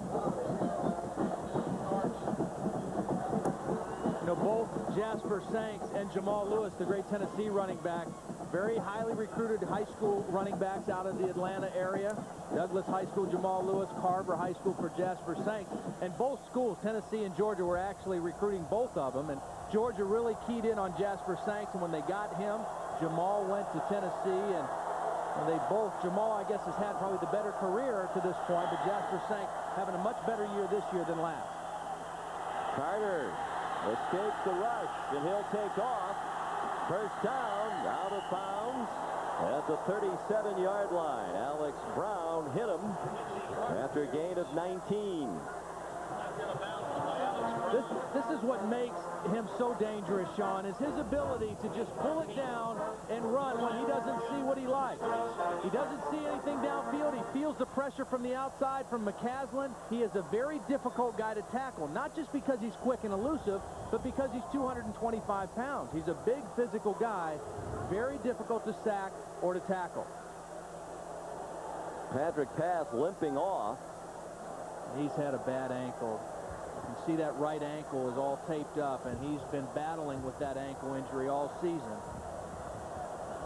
He has not been fortunate in terms of health. Last year, bothered by turf toe a lot of the year. This year, the sprained ankle early, and Jim Donnan told us during the week that Pass was just starting to get his speed back in recent days. Now another apparent leg injury. Meanwhile, Quincy Carter has rushed for 53 yards on 8 carries and has scored 2 rushing touchdowns. He led the team in rushing last week in their win, 87 yards, well on the way this week. Brown pursuing from the backside. Carter throws across his body, incomplete. They're looking for Jermaine Phillips. Quincy Carter's pass is incomplete.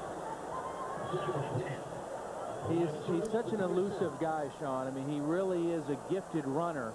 You know, when he puts the ball under his arm and takes off downfield, and also just the ability to avoid sacks. You talk about we got to protect Quincy Carter. Well, Quincy Carter can protect himself pretty well, too, because he can get away from pressure. Alex Brown, he can chase down most quarterbacks. Couldn't get to Quincy Carter on that play. I think particularly impressive what Carter has done, given that the rest of the skilled people in the offense really have not emerged yet. They have people with impressive resumes in high school, like Sanks and Pass. They have a very young receiving corps. Carter throws much too high, looking for Thad Parker. It'll be 3rd down and 10 with 4:25 left in the first half. Then it's the AXA halftime report. Tim and Spencer bringing you up to all the scores and highlights. And they'll talk to Virginia Tech head coach Frank Beamer about his unbeaten Hokies, how they might just get shut out of the national championship by the BCS. That's all coming up on the AXA halftime report. We're going to see Virginia Tech here on CBS next Saturday in Morgantown against the West Virginia Mountaineers. We're looking forward to that. Good football team. Play great defense, great special teams, and this year with Michael Vick, they're playing pretty good offense, too. 3rd down and 10. Carter to the far sideline, another high throw for Jermaine Phillips. Marquand Manuel in coverage. A couple of throws in that sequence that got away from Carter. We saw one mishandled snap already in the kicking game with the wet ball on the extra point by Florida. Seen a couple high snaps by the Georgia long snapper so far in this ball game. Doug Davis, the long snapper. And again, it's something you just have to really bear down on in the kicking game with a wet football. Kilgo punting into the breeze for the first time. He pulled that one to the left. Out of bounds right at the 30-yard line. A 33-yard punt by Kilgo.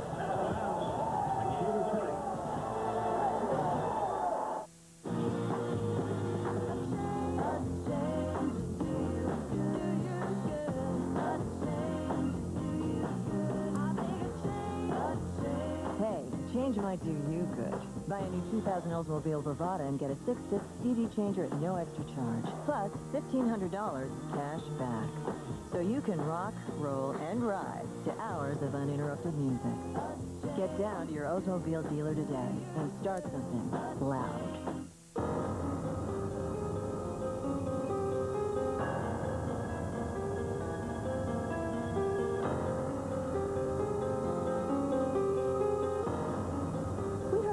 About free computers, but we haven't actually seen one. Not one with a monitor, 24-hour tech support, loads of software, and a printer, like a Gateway Essential PC with an Intel Celeron processor. Call us. For $30 a month, it's a PC you can believe in. this straight. Yes. Are you actually saying I don't have to pay you a separate commission every time I trade a stock? Exactly. I pay an annual fee instead. Right.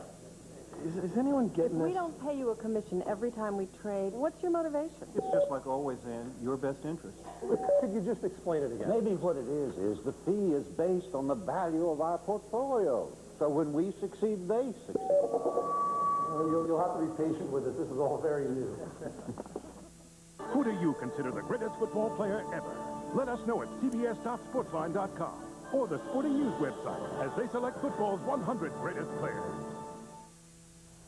Welcome back to Alltel Stadium in Jacksonville, Florida, the home of the Jacksonville Jaguars of the National Football League, and every year the site of the Georgia-Florida battle. Florida leads this one by 2 with 4:13 left in the first half, and the Gators begin this possession from their own 30. Johnson has the tight end open, and what a catch made in the fingertips of Aaron Kinney, the tight end of the 46-yard line of the Bulldogs.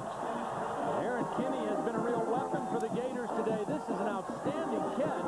A wet day, a wet football, and Kinney catching the ball with his fingertips. Here's Kinney right here. Take a look. As Doug Johnson looks left, good protection, and then watch the catch by Kinney with his fingertips. Boy, you don't see many tight ends making catches like that, particularly on a day like this. He's a fine athlete. He played on the Florida basketball team back in 96-97. Kinney, now a senior from Ashland, Virginia. 3 catches today for 62 yards. That one went for 24. He entered today's game with just 9 receptions for the year. Here comes the blitz, and Johnson is down back at the 40-yard line. The first sack of the day for the Bulldogs, delivered by Will Witherspoon and Boss Bailey. Florida looked like they had some confusion on this particular play. They had a man in motion. They were looking like they were checking. The pressure's going to come right from here. And they pick up one of the blitzers, but they can't pick up Witherspoon. And he comes inside and gets to Doug Johnson. Timely blitz that time called by Kevin Ramsey. The first 6 games of the season, 12 sacks combined. They averaged 2 per game. Then they had 11 against Hal Mummy's pass-happy offense. There's the new coordinator, Kevin Ramsey, 38-year-old native of East St. Louis. A quick pass to Brian Hoggebrook. He managed to stay on his feet just for an additional yard or 2. Corey Robinson and Tim Wansley stopped the play for a very short game. It'll be 3rd down and long. You know, Kevin Ramsey has been kind of under a microscope here since he took over. Joe Kynes, the guy he replaced, Kynes is still on the staff, and they play a completely different style than they played last year. Last year it was more of a read defense, a react defense, more zone. This is an attacking, blitzing, aggressive style similar to Tennessee. They're playing it pretty well today in the ball game, but they've had some problems giving up a lot of big plays in the passing game prior coming into today. 5 wide receivers on 3rd and 22. We approach 2 minutes left in the half. Johnson flush from the pocket, throws incomplete. The nearest receiver was Rashay Caldwell, but the ball was way out of bounds. And Florida will punt with 2:01 left. That was really a good defensive series for Georgia because they gave up the long scoring drive the series before. They got the big sack to put them back in negative yardage situations. It's a good job by the defense. Allen Ryan to punt. Allen Ryan to punt. Big rush. Ryan got it away. Fair catch called for and made by Michael Greer. A 40-yard punt. It's, for many people, Todd, it would have been a difficult situation, that coaching change, particularly when the former defensive coordinator, and there is Joe Kynes, stays on the staff. He was a practitioner of the read and react defense, and Jim Donnan wanted to change the attacking style. That's why he brought Kevin Ramsey, who'd been the secondary coach the last 4 years at Tennessee, over. It was so nice to hear Kevin Ramsey talk about Joe Kynes. He said, Joe's forgotten more about football than I will ever know, and they work very well together, and I think that's really a tribute to a very impressive man we've known a long time, Joe Kynes. Yeah, Kevin said neither of those guys are ego guys, and they've made it work. And it's working very well. And as you would expect, Todd, the defense getting better as the season is going along, because as you change stylistically, that's difficult, and they do have a lot of young players. For those of you just tuning in, Florida, an impressive opening drive. Travis Taylor, the touchdown reception, and Georgia scored on just 3 plays. Jeff Chandler's 40-yard field goal put Florida on top again, but then Carter scored again to give Georgia its first lead. Robert Gillespie from 2 yards out put Florida back on top. They couldn't handle the snap after that touchdown. The conversion attempt failed, and Florida has a 2-point lead. For Georgia, you got to be careful with the football here. Closing in on a minute left. Terrence Edwards, a high school quarterback, looked like he wanted to throw, but didn't have anybody open. He's out of bounds to stop the clock with 1:03 left. Andre Davis and Eugene McCasley chased Edwards out. This is really a good decision. You don't see freshmen making this decision very often. You call this play, it's a trick play, it's a chance to be a hero. And Edwards did want to throw the football, but he didn't have anybody open, and he made a very good decision. Partly probably because he was a quarterback in high school, and he knows you can't force it if it's not there. Very good decision by Terrence Edwards to run the football there. Now 3rd down and 7, and I would expect if they don't convert, Florida would call a quick timeout here and force Georgia to punt into the breeze. Design run for Carter, and he is driven back by Alex Brown for a loss on the play of 2. Back to the 19-yard line, and a timeout is called by Florida with 51 seconds left in the half. Florida will get the ball back with the punting unit coming on for Georgia. 16-14, Gators. Good financial decisions require expertise.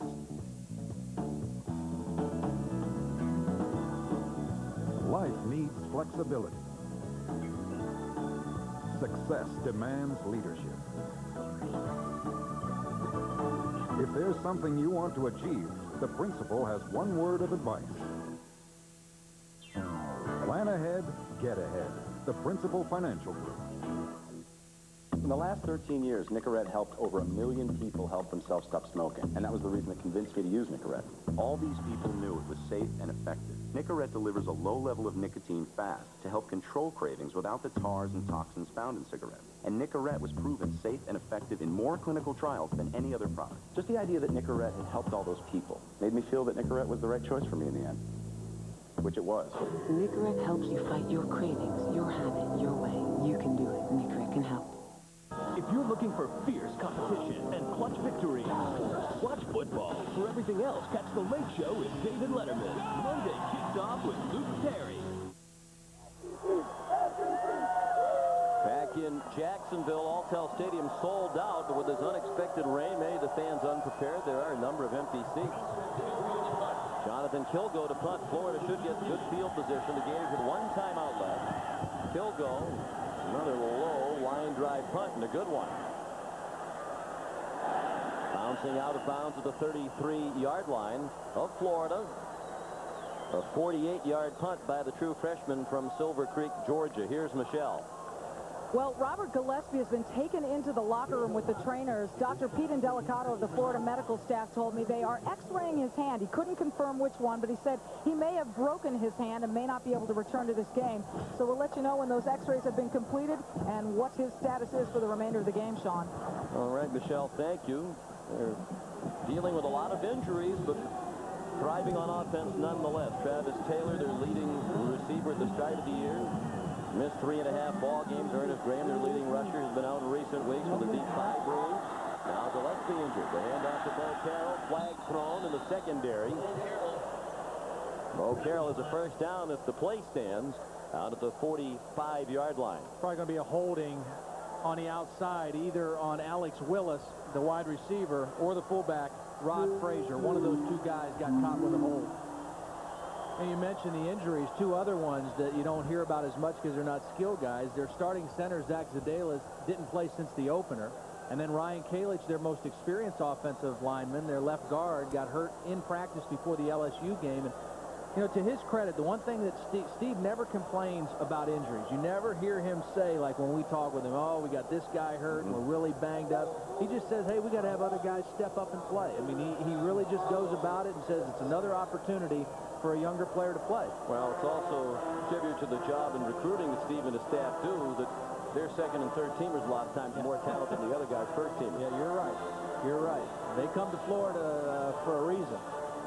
First down and 10. A walk-off from the spot of the infraction.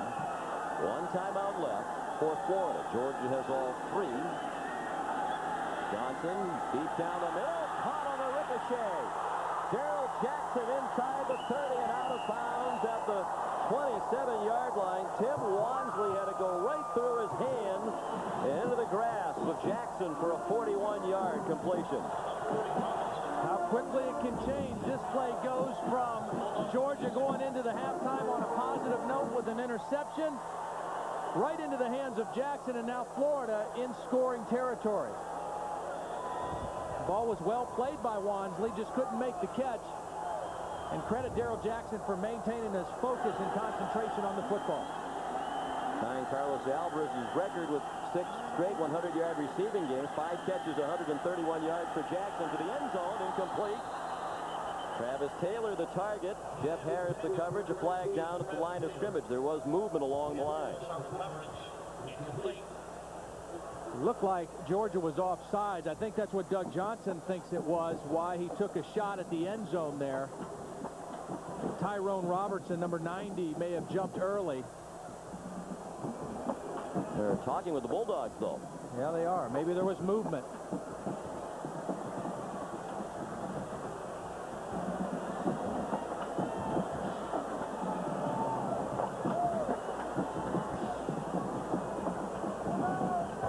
That was illegal procedure by the offense. Only 6 on the line of scrimmage. 5 yards from the previous spot. Still first down. That's the penalty. There was no movement, but there were only 6 guys on the line of scrimmage. So one of the wide receivers not lined up properly. You got to have 7 on the line of scrimmage. Therefore, the 5-yard penalty against the Gators. And they wind the clock. So the Gators need to get moving here. Out of the gun, Johnson, the fake, the clock at 2, 1. That's out of bounds. The clock stops very quickly. And that could be the difference in 3 points right here. They have time to get the field goal unit on. Boy, did that clock stop very quickly. Doug Johnson's pretty fortunate because he was not making it a beeline to the sideline to kill the clock. He was trying to gain yardage. Watch the end of this play. Doug Johnson, at the last minute, goes out of bounds. The Gators very fortunate they get the line up for this Chandler attempt. 44-yard field goal from Jeff Chandler. And it's no good. Off to the right. And it's halftime. Just the second miss of the season for Jeff Chandler. Florida leads 16-14 in an entertaining and back-and-forth first half. Florida leads, but Georgia has to feel great about where they're at. They've withstood the challenge in the first half. That's where Florida has killed people in the first half. They're right in the ball game. Here's Michelle with Steve Spurrier. All right, Sean, thanks very much. Well, a nice opening first drive. I mean, you guys scored with relative ease. It hasn't been quite the same since. Yeah, it started running. Each defense picked it up. They ran the clock on us there at the end. You notice that? You know, so what happens to the Gators? Hopefully we can get, a break on the, what happens here today a little bit. But our guys are playing hard. Georgia's playing hard. Pretty good game. You happy with Doug? Oh, yeah, he's playing pretty well. He's playing well. Coach, thank you. Back up to you, Sean. Yeah, it was interesting clock on both sides because after the penalty against Florida, they did wind the clock. They did start the clock from 20 down, and then Johnson ran out of bounds and seemed to catch a break when it stopped at 1. Plenty of intrigue as usual when these two teams get together. A 2-point lead for Florida at the break. Here's Tim Brando in New York. Georgia trails by 2 as the second half begins. The Bulldogs will get the ball first here in the second half as Jeff Chandler kicks off. And the Jacksonville native drives into the end zone. Brett Milliken thought about it, but takes a knee about 3 yards deep. Well, Todd, we talked at the top of the telecast about Jim Donnan's statement. As Quincy Carter goes, so go the Bulldogs. Well, they didn't have a great passing first half, just 4 out of 13 for 55 yards, but they're right in the game. Yeah, they're right in the game, and so he can relax. He doesn't have to make every play. They've gotten 123 yards running the football. The option has been an effective weapon. He just needs to settle down and throw the football. Doug Johnson's throwing a wet football, too. His number's pretty good in that first half. Quincy needs to pick it up here in the second half. There's more of a factor with his rushing. He ran for 51 yards. He pitches it to Patrick Pass. And he's close to a first down. He has the first down out of the 31-yard line. The play yielded 11 before Darrell Dixon took Pass out. And the first half statistics, the edge in total yardage by more than 100 yards for Florida. One thing that's not on there that's very significant now, neither team a turnover in the first half. Whichever defense can force the ball to get dropped on the ground or an interception in these conditions is going to be very critical here in the second half.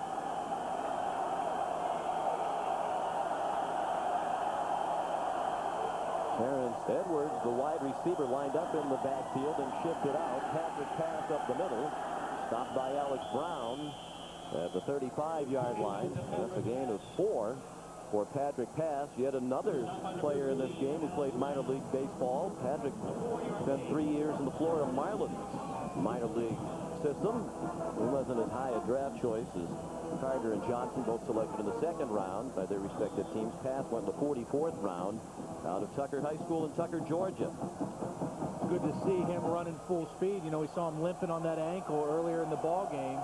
Looked pretty good on those 2 carries. 66 yards for Patrick Pass.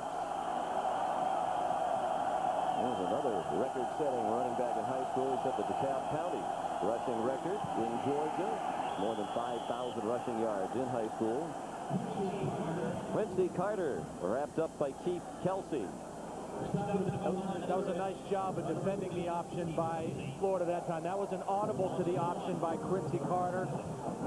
And defending the option is all about assignment football. Somebody has to take the pitch man. Somebody has to take the quarterback. Florida was right on at that time. Georgia, an excellent second-half team in contrast to last year when, amazingly, with a very good team, the Bulldogs scored 17 points in the fourth quarter. Yeah. All of last year. They scored 24 in the fourth quarter in their comeback against Vanderbilt this year. So a big turnaround in that department. Timeout called by Georgia. The good news is the rain seems to be dying down here in Jacksonville.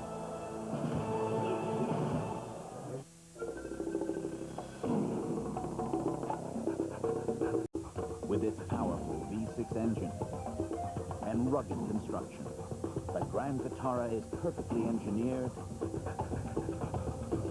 to speed you to safe haven. The V6 Grand Vitara from Suzuki. MotorWeek's best small SUV of the year. Suzuki. AT&T. 7 cents a minute, all day, every day. Take one of these. That'll be 25 cents. But it says here it's a nickel. Not for a couple of hours. What? Well, see, sometimes it's a nickel, but right now, it's a quarter. It's like that long-distance nickel plan where they say it's a nickel. But sometimes they charge you 25. That's right. That's where we got the idea. Is that right? 7 cents a minute, all day, every day, even to Canada with our international plan. You know, there are some stores that sell candy for one low price all day long. And people like it? Oh, they love it. Call 1-800-41-RATE to enroll. Dandruff, scratching, itching. Introducing new Neutrogena T-Gel Stubborn Itch Control with cooling menthol you feel on contact. Unlike self-control, it works. Ask any dermatologist. Need brakes? Now during the Midas $40 lifetime brakes rebate, save $20 per axle or $40 for your whole car. Lifetime guaranteed $40 in savings right now. Go safely. Go Midas. I'm not going to let my retirement growth potential get lost in the excitement of a new job. Like the rest of our generation, my daughter Annie is likely to change her job 7 or 8 times. Unfortunately, many of today's job changers don't take control of their 401ks and actively manage those assets. Fidelity's Rollover Express is an easy way to take charge of your retirement plan savings with access to investment choices and funds with a history of solid performance. Just call 1-800-FIDELITY or visit fidelity.com. CBS. Imagine a drug so powerful that can control the entire population of New York. How can one man save 8 million people at once? It's a mesmerizing all new Now and Again. See the show people are talking about Friday on CBS. And the play we're talking about is 3rd and 7 for Georgia. Just shy of their own 35. The pass batted down. Knocked down by Buck Gurley. And Georgia will punt. Nice job by Buck Gurley. Here he is right here. He knows he can't get to Quincy Carter, but he goes right up in the air and gets his hands up. That's good job by Buck Gurley. Knows he can't get the sack, can still make a big play for the defense. So here's Jonathan Kilgo for the 5th time today. Jonathan Kilgo to punt. Bo Carroll waiting at the 26-yard line. Low line drive kick right to Carroll at the 26. Out to the 37, 11-yard return after a punt of 40 by Kilgo. Tony Gilbert made the tackle for Georgia. Back in a moment. Come here, boys. With its V6 power and shifts on the fly 4-wheel drive, the Grand Vitara is perfectly engineered to run you and your buddies through any and all terrain. The V6 Grand Vitara from Suzuki. Wow, Suzuki, huh? It's Motor Week's best small SUV of the year. There's this place in the neighborhood where they have these outrageous, you pick 2 platters, and basically you pick 2 out of 3 entrees. It's 2 on 1 plate. You get the Cajun steak with all those sizzling spices, or a pile of succulent roasted garlic shrimp, or barbecue chicken with that sauce that sticks to your lips and your mind like some really interesting dream. It was too good to end, but it will, just like if you pick 2 platters. 2 entrees, 1 plate, only at Applebee's. I'm from AXA Advisors. AXA Advisors. Yes. That's a new name. For thousands of financial professionals, like me. And me. We help people take the long view, achieve goals like college tuition, A secure retirement. a better life, It's all based on a relationship, a long-term relationship, and soon, very soon, We can start working. together. Building your future. AXA Advisors, building futures. The Home Depot College Football on CBS is sponsored by AXA Advisors, Daytech Online, Applebee's Bar and Grill, and by Suzuki. Back in Jacksonville, Florida up 16-14, and Florida running back Robert Gillespie is out of this game. X-rays, in fact, show that he did break his right hand. So what about Ernest Graham? Florida said they'd only use him as a last resort, but we are told that he is coming back into this game for his first action since Kentucky, Sean. Johnson trying to set up a screen, and it's a big loss. Rob Roberts stuffed by Richard Seymour.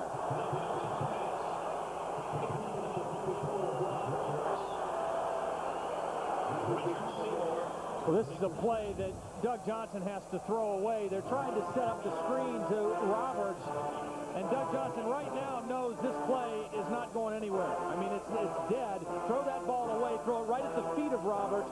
At least you come up 2nd and 10 instead of 2nd and long yardage. Morantis Graham hobbled off. He's been the Iron Man for the Georgia defense. Senior, 3rd year as a starter. He provides great leadership, one of those who helps this young defense get lined up correctly. 2nd and 20 after the loss of 10. Johnson throws near side. Darrell Jackson out of bounds. Well, as many of you undoubtedly noticed a moment ago, Michelle Tafoya's black ribbon. I want to thank Michelle and Todd for joining me today and wearing these black ribbons in memory of my friend and agent Robert Fraley, and the 5 others, including Payne Stewart, who were killed in the tragic plane crash on Monday. Robert Fraley had many connections to football, particularly the SEC, having grown up in Winchester, Tennessee, a childhood friend of Philip Fulmer, now the Tennessee coach. Doug Johnson on 3rd down and 10.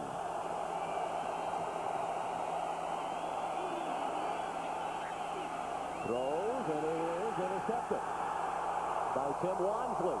Well, there's that first turnover you were talking about. It comes at the 44-yard line. They'll mark it at the 45. First interception of the year for Wansley. Again, good pressure up the middle by Kendrell Bell. Came right into the face of the quarterback, and this ball is underthrown to Jackson. Wansley's watching it the whole way. Never got fooled. The ball was underthrown because of the pressure, and Wansley comes up with a turnover for Georgia. Big play by the sophomore from Buford, Georgia. 17 interceptions now. Number 1 in the nation, the Georgia Bulldogs. Jasper Sanks to the 48-yard line. Eugene McCaslin made the tackle. Just to complete our thought about Robert Fraley, who I know has many friends watching the telecast today. After growing up in Tennessee, went to Alabama, played for Bear Bryant, quarterback, known as the Winchester Rifle, had injuries there that derailed his playing career, went to law school at the University of Florida, then into the representation business, had many prominent clients in football, including Bill Parcells, Bill Curry, Dan Reeves, Tom Coughlin, the coach here in Jacksonville. Thanks again for the 45. We could talk all day about Robert Fraley and not do justice to what a wonderful person he was. He is as nice a person as I have ever known, and I know I will never meet anybody nicer, because there just cannot be a human being better than Robert Fraley. And our condolences to his beautiful wife, Dixie, and their families, and the families of all those who died so tragically on Monday.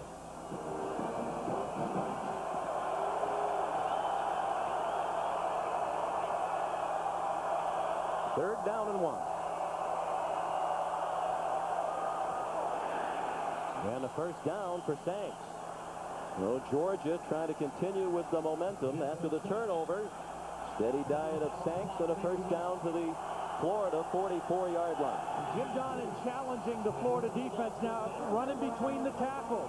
And he told me this the other day. He said, I don't know how good their run defense is. They're ranked number 1 in the country. They've got the low number for yards per game. But sacks in college football work against your rushing numbers. And so it doesn't work against your passing game.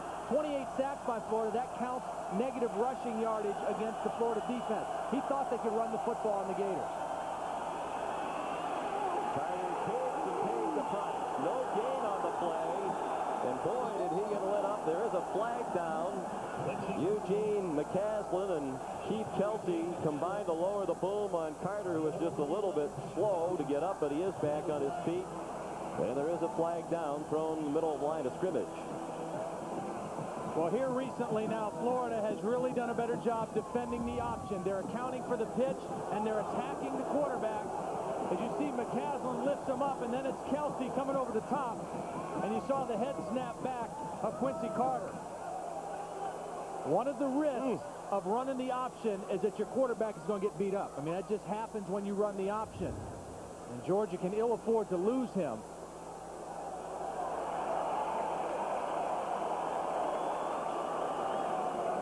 Holding call against Georgia. That'll move the ball back into Bulldog territory at the 46. And unlike Florida, which has a proven backup in Jesse Palmer, who would start on many teams, the backup quarterback for Georgia is LeBron Mitchell, who's seen plenty of action as a wideout this year.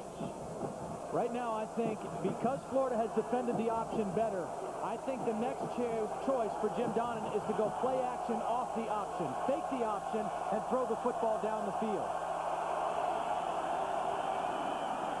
Hand off to Sanks. Back to the 50. And the clock runs down to 10 minutes remaining in the third quarter. It's still 16-14 Florida. That was the margin at halftime. The leading rusher remains Quincy Carter.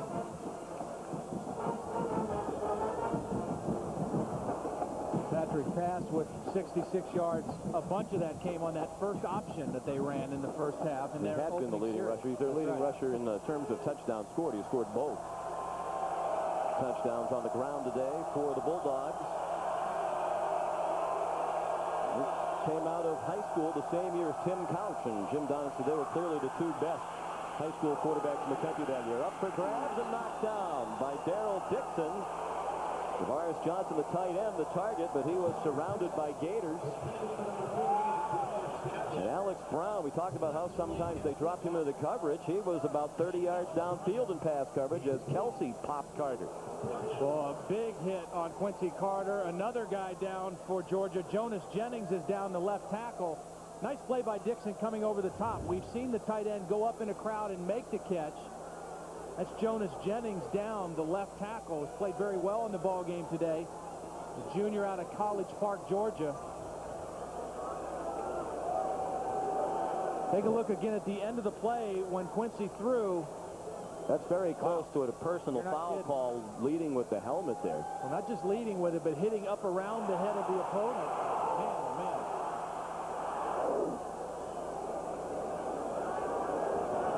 Carter has his helmet off as they tend to Jennings, and he's walking over the sideline. Boy, has he taken some hits here in the last few moments.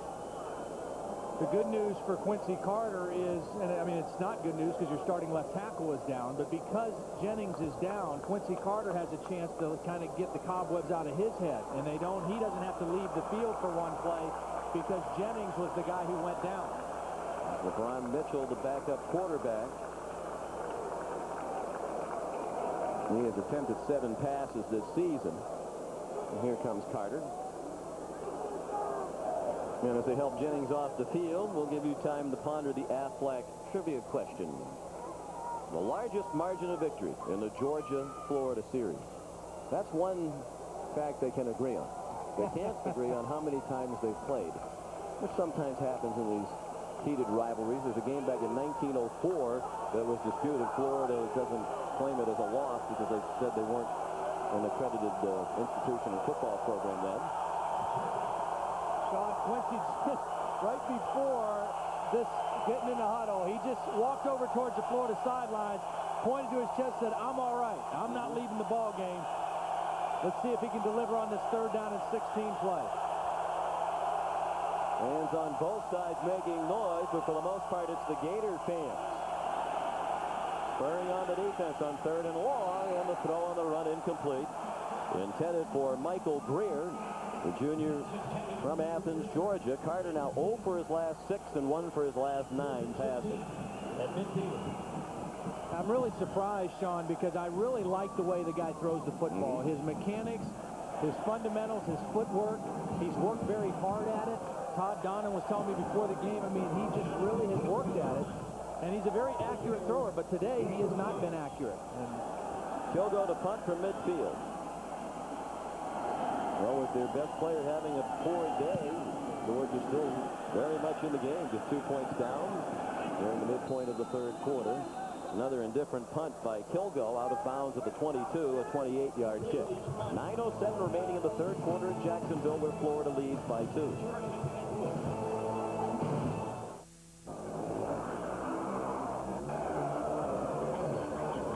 Until now, there has been a wall between you and the tools of serious trading. That wall is coming down. The information and technology professionals use to trade is now available to everyone. Daytech Online. The rules are changing.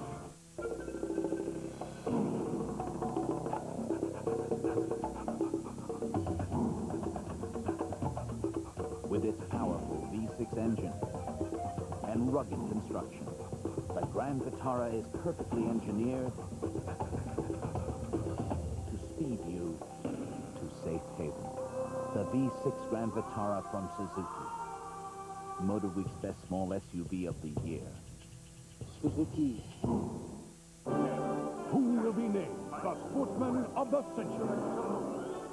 Sports Illustrated's 20th Century Sports Award, coming to CBS. And now a look at this week's Suzuki Heisman Watch Update. Back in New York, Tim Brando along with Spencer Tillman. You know, he's thrown for more yards than anyone in the nation, Spencer. Purdue's Drew Brees. And another fine performance today, 28 of 41 for 283 yards, 2 touchdowns in the process as well. One of the things that Drew Brees is doing, he's making all of the requisite throws here. He's throwing deep with accuracy, short with touch. Heisman Trophy quarterbacks need to be able to do that. Along with Tim Rattay of Louisiana Tech and Joe Hamilton of Georgia Tech, perhaps the best at that position. For more information on the Suzuki Heisman Watch, log on to CBS.Sportsline.com. In a still very unsettled Heisman race, nobody has really leaped to the forefront. But Breeze is a candidate with momentum right now. 5 wide receivers. Ernest Graham in the game. First carry for Graham today. He's been sidelined in recent weeks with a deep thigh bruise. He gained 17 there.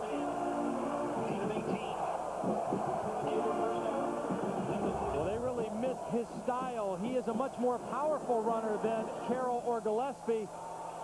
Showing no ill effects of the layoff here. Waited patiently for the blocks to develop. Followed his lineman through the hole. And a good first run for Ernest Graham. Piled up those numbers in the early season. And his first career start against Western Michigan this year went for 158 yards. Here he comes again, showing his power as he bounces off a hit and drags the tackler Larry Mann out to the 46-yard line, about 4 yards short of the first down. And here's Michelle. Well, starting Will linebacker for Georgia, Orontes Grant, is going to try to return. He's on the sideline now. He sprained his right foot. Trainers taped up the foot, putting extra cushioning padding on his heel. He's questionable, but he says, and his trainer says, they want to try to put him back in. Back up to you. I think one of the things Steve Spurrier is seeing right now, going to more runs, backup defensive linemen in for Georgia. Seymour and Stroud are out getting a rest. More running by Florida right now.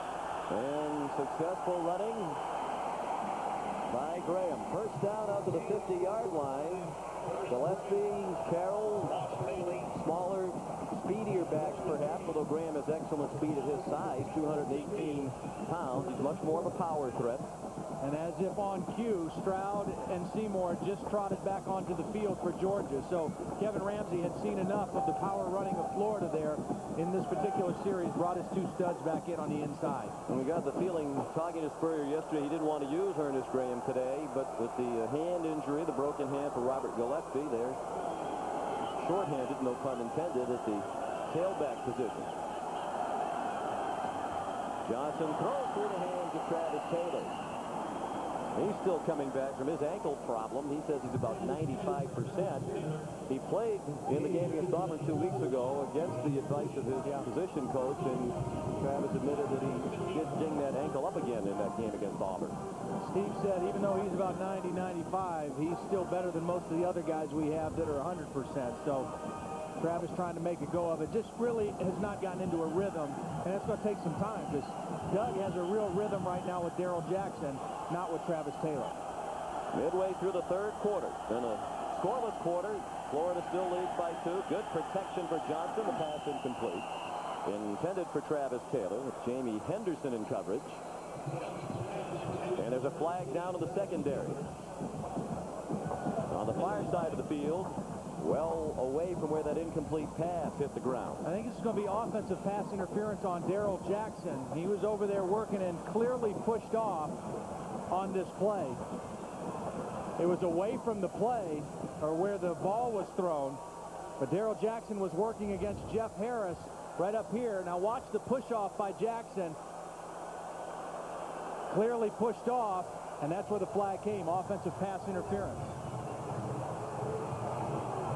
Darrell Jackson, son of a retired Air Force man. His father, Joe, retired senior master sergeant in the Air Force. Darrell didn't start playing football until his sophomore year in high school. He was a standout basketball player at Tampa Catholic. Second down and 25. Florida back at its own 35. Again, plenty of time against the 3-man rush. But now Johnson is flush and goes out of bounds at the 40. He gained 5 with the run, but they'll have 20 yards to go to move the chains on third down. Doug Johnson is a much better athlete than people give him credit for because, you know, you don't get drafted that high as a baseball player if you're not a good athlete. But he's not going to hurt you rolling out of the pocket like Quincy Carter or like T. Martin. That time Richard Seymour, good pressure on the inside, forced Johnson out of the pocket. Doug Johnson having much the better of it here in terms of throwing the football. Has to make a big throw here on 3rd and 20. Out of the shotgun. He zips one short through a sinker at the feet of Travis Taylor at the 45-yard line. And Steve Spurrier told us yesterday, tell your camera people, I'm not going to get mad. I'm not going to throw my hat or my visor. I'm not going to give them any of those shots they like of me getting upset. And I think that may have been the reason he took a little stroll behind the sideline.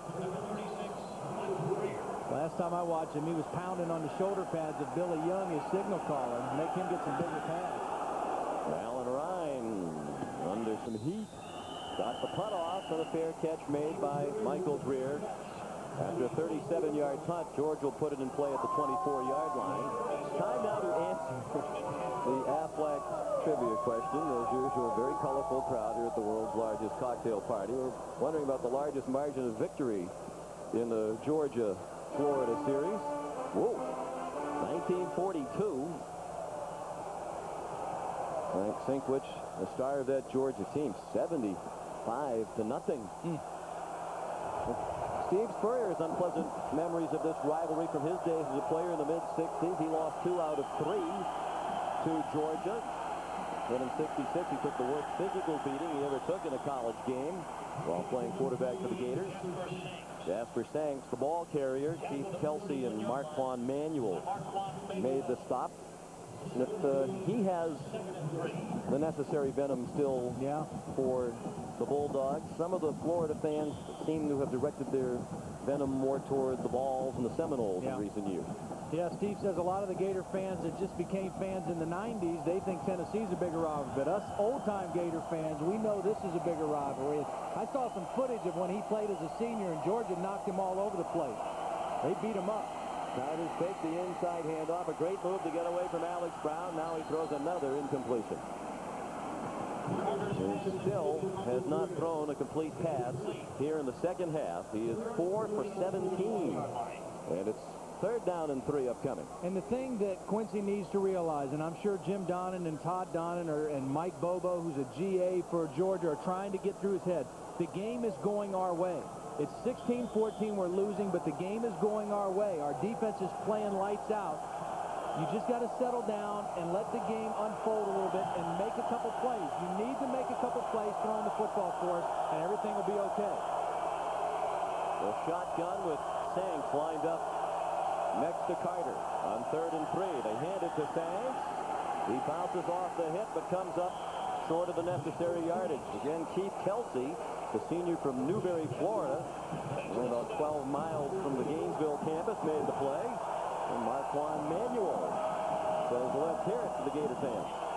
That call, as much as anything, is the result of Quincy Carter not being very accurate right now throwing the football. You know, you don't put it in his hands to make a throw there on 3rd and short, trying to let Jasper Sanks run for it. They came up short. It really falls into what you were just saying. Jim Donnan knows his team is right in the game. It really is kind of going the way they would want it to be. Not the shootout up and down the field. Good over with a nice bounce. And it rolls down to the 17-yard line. A 51-yard punt. Let's get an update on the condition of offensive tackle Jonas Jennings from Michelle. Yeah, Sean, another victim of an ankle injury on the Georgia side. Left tackle Jonas Jennings sprained his right ankle, can't put any weight on it. He's on crutches, as you see, in an air cast as well. He has gone into the locker room for x-rays. Obviously, he's out of this game, and we'll let you know if anything else develops. Back to you. That's a tough injury. I mean, you've already got 2 very young players on the right side. Now you bring another freshman in, George Foster, will play left tackle, a freshman out of Macon, Georgia. So 3 freshmen now on the offensive line in the rest of the ball game. Line out in the eye, close to Johnson to here, and then they reset. And it's Graham bouncing off the hit, but he couldn't get away from the tackle of Kendrell Bell. The junior from Augusta, Georgia, in his first year at Georgia, the transfer from junior college, Middle Georgia. They weren't going to recruit him. They felt they were all set at linebacker and weren't going to bring in any this year. But the coaches down in Middle Georgia said, you have to come down and take a look at Kendrell Bell. When they did, they fell in love with him. Yeah, and Kevin Ramsey loves him. I mean, he says he's a guy that has a burst. He's sudden, and he brings that suddenness to our defense. He's by far their best run or pass blitzer, that time right into the face of Ernest Graham. Graham again struggling to get out of the backfield. Held onto the football as Marcus Stroud tried to strip him. And Boss Bailey took him down at the 16. So it's going to be 3rd down and 11 for the Gators, as the clock will run under 4.5 left in the third, with Florida leading by 2. From watching the film, this is clearly the best game defensively that Georgia has played. Now this is a good Florida offense that they are creating some problems for. They're getting pressure. They're doing a good job in the run defense. Another big 3rd down opportunity here against the best 3rd down team in the league.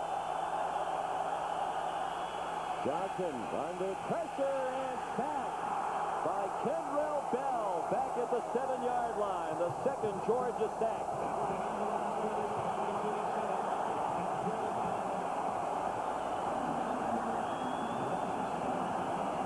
Kendrell Bell was not blitzing on this play. He was just kind of hanging in the middle, watching for any crossing routes. But as soon as he saw Doug Johnson start to leave the pocket, he attacked and went after him and got the sack. He had 3 sacks last week against Kentucky. There he was. He wasn't blitzing, but as soon as he saw the quarterback make a move, boy, he was on him in a heartbeat.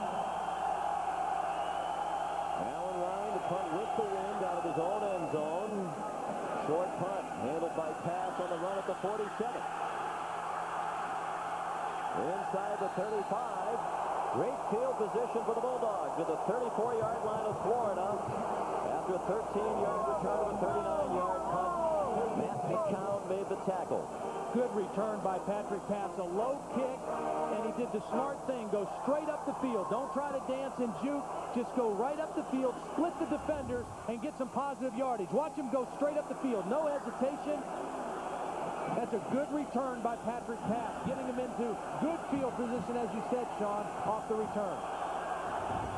And that's the kind of game that it has become.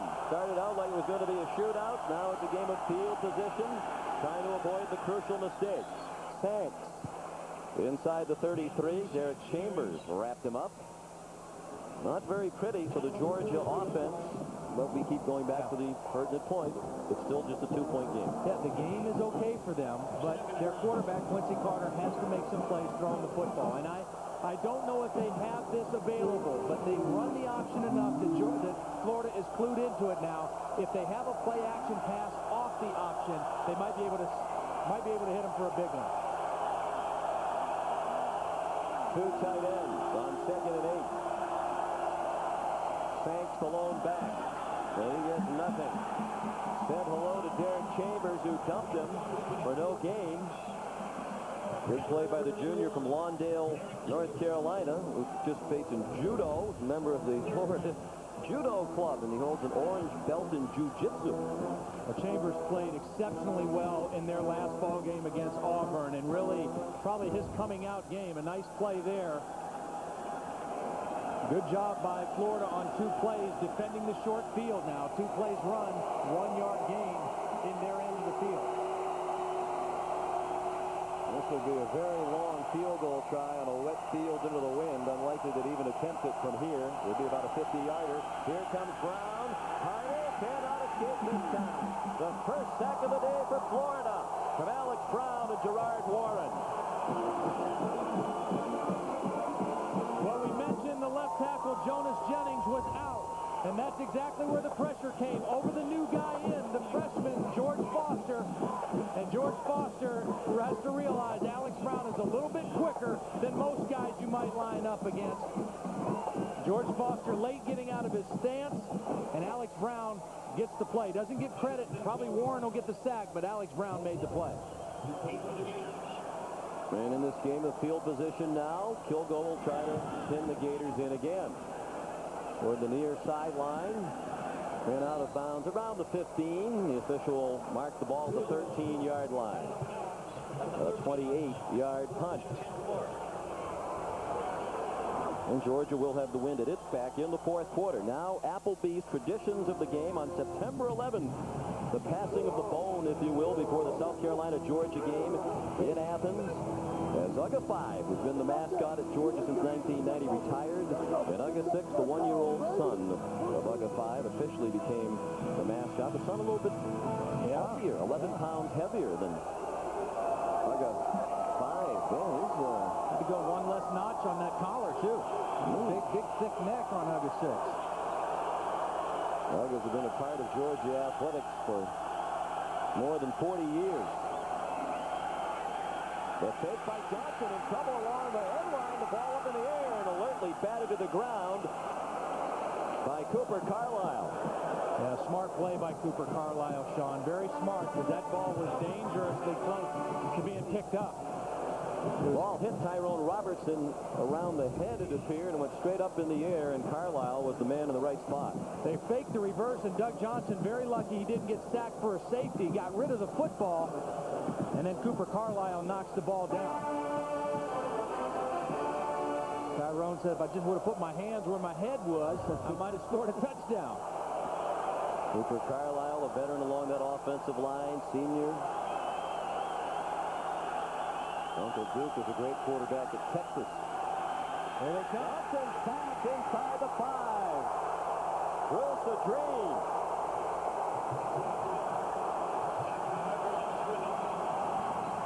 I'll tell you what now, we said the defensive line for Georgia had to be able to change the line of scrimmage, and they are doing it. They bring pressure. A Dream just ran right over Bo Carroll. Bo Carroll, that's a mismatch. He's 165 pounds trying to stop a defensive end. No chance there. And again, the defensive front for Georgia has been able to change the line of scrimmage against the Gators. Against a very good offensive line. Some say the best Steve Spurrier's had. Even with the injuries to the Dalis and Kalick. Another third down and forever. And Bo Carroll takes it on the draw. And gets out near the 5, and that's it. See, Sean, part of your problem right now is because of the injury to Gillespie and because of the injury to Graham, your lone back, Bo Carroll, weighs 165 pounds. He's got to be in there on pass protection. He's too small to block these bigger linebackers and defensive linemen.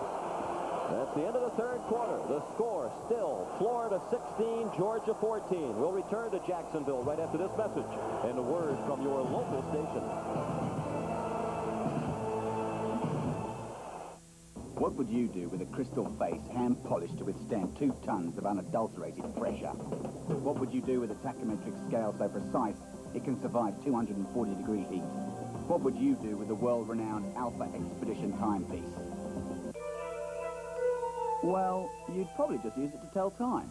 And at $6,500, that watch could cost you over $30,000 in retirement savings. We just thought you should know. Ask a financial advisor about Sun America, your retirement specialist. You've heard and read about Survivor. Now log on to CBS.com and find out how to win $1 million. For Everybody Loves Raymond, the address is CBS. 99s for 99. During Fall Frenzy at North Georgia Toyota in Dalton, 99 models are just $99 over invoice. Every Camry, every RAV4, every Tacoma 4x4, just $99 over factory invoice.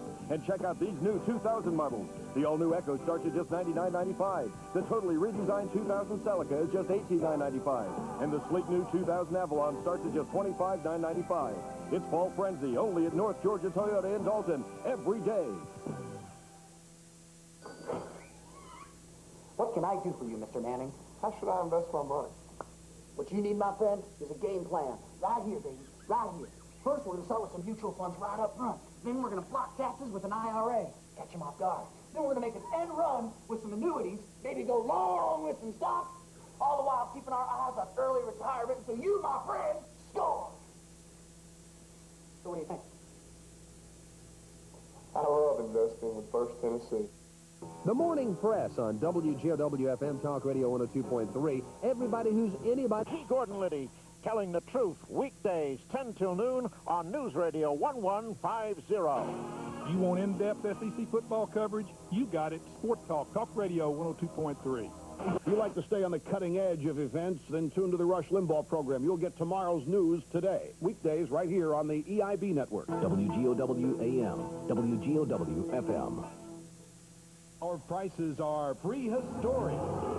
During Monster Saving Days at Rex, save big on this Panasonic camcorder with color viewfinder and 26 times optical zoom. Only $339. Rex has a prehistoric price on this Technics AV stereo receiver with 100 watts times 2 channels, just $118. Plus, buy any big screen TV 35 inches or larger at Rex and get a Sharp stereo VCR free. Terrific value, terrific price at the King of Electronics, Rex. sports fanatic John Appicello, weeknights at 6 and 11. Allen Ryan to punt. Georgia's blocked 3 punts and 2 field goals this year. Ryan right along the end line, just did get it off. Good kick. A very good kick into the breeze. Caught by pass on the run at the 41. Trying to get outside. Good run back to the 30. So last time they started at the 34. Went in reverse. Now they're 4 yards better. 36-yard punt and 11-yard return. Let's get an update on Notre Dame Navy from Tim. The Fighting Irish, Sean, will get Tennessee next week. They're trailing Navy. They got a questionable spot on 4th and 10 earlier in the drive. Jarius Jackson hits Jay Johnson. He only had 3 catches all year, 2 of them for touchdowns. That for the win, 28-24. Will that take care of the Notre Dame alumni? I don't think so.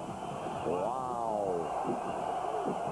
Maybe playing without their starting quarterback, too. Almost pulled a huge upset. And Brian Broadwater out with a collarbone break. Well, the play calling again conservative with Carter's struggle throwing. Sanks into the middle for nothing. Sean, Georgia has to capitalize this time. They had the turnover and didn't get anything. They had the short field, as you mentioned, off playing field position and defense. They went backwards their last drive. On this time with the short field, they have to be able to capitalize. So much better this year in the 4th quarter. Last year, just 17 points the whole season. 71 this year, including 24 when they rallied from 17-3 down to the 4th quarter in Nashville to beat Vanderbilt. Brown looked like he was being held as he went to rush Carter. There's no flag, and Quincy still does not throw a completion here in the 2nd half. We're a minute into the 4th quarter. They tried to go max protection that time. They kept everybody into block and only sent 2 receivers out, and neither one was able to get open for Quincy Carter on that play. I think everybody in the stadium saw Randy McMichael holding Alex Brown by the arm as Brown got past McMichael, with the exception of the officials. That's why Steve Spurrier was beeping. That was clear as night and day. Anytime you see a guy spinning around like that, he's getting a little help. But we consider this day or night right now. This is night. 0 for his last 8, 1 for his last 11 for Carter. He throws, short of a first down for the moment. They might have it now. Great effort by McMichael, the tight end. Randy McMichael, who just got away with the holding, lunged inside the 20, and it looks like he has the first down. What a great second effort. He was clearly 4 or 5 yards short of the first down when he made the catch. Watch him fight forward, doesn't mess around, goes right up the field. Great second effort by Randy McMichael. Redshirt freshman from Fort Valley, Georgia, with his 3rd catch of the day. He played a lot early this season because they were so inexperienced at wide receiver, they elected to go with a lot of 2 tight end sets. Sanks down to the 16. Now they're certainly half-Heinz field goal range for a potential go-ahead kick. Andre Davis made the tackle. Forget that. I mean, Georgia needs to score touchdowns. I mean, their defense has played great. They've given them the short field. Quincy Carter has to get them in the end zone on this drive. They need to score a touchdown here. Wouldn't be surprised to see Jim Donnan try to get Quincy out on the perimeter now. A little sprint out or a roll out. Sanks. The ball squirts out. Kenny Alexander runs it back to the 19. The Georgia sideline thinks Sanks was down or had been stopped. That's the reason for the perplexed look on Jim Donnan's face. And it certainly was very close, but they're going to rule that a fumble. The first turnover committed by Georgia. Couldn't have come at a worse time for Jasper Sanks and the Georgia Bulldogs. They had momentum. They had things going their way. Their defense got him the football in great field position, and you see as he's going down, the ball comes out. Now, was his left knee down before the ball came out? That's where the question is. Wow. Very close.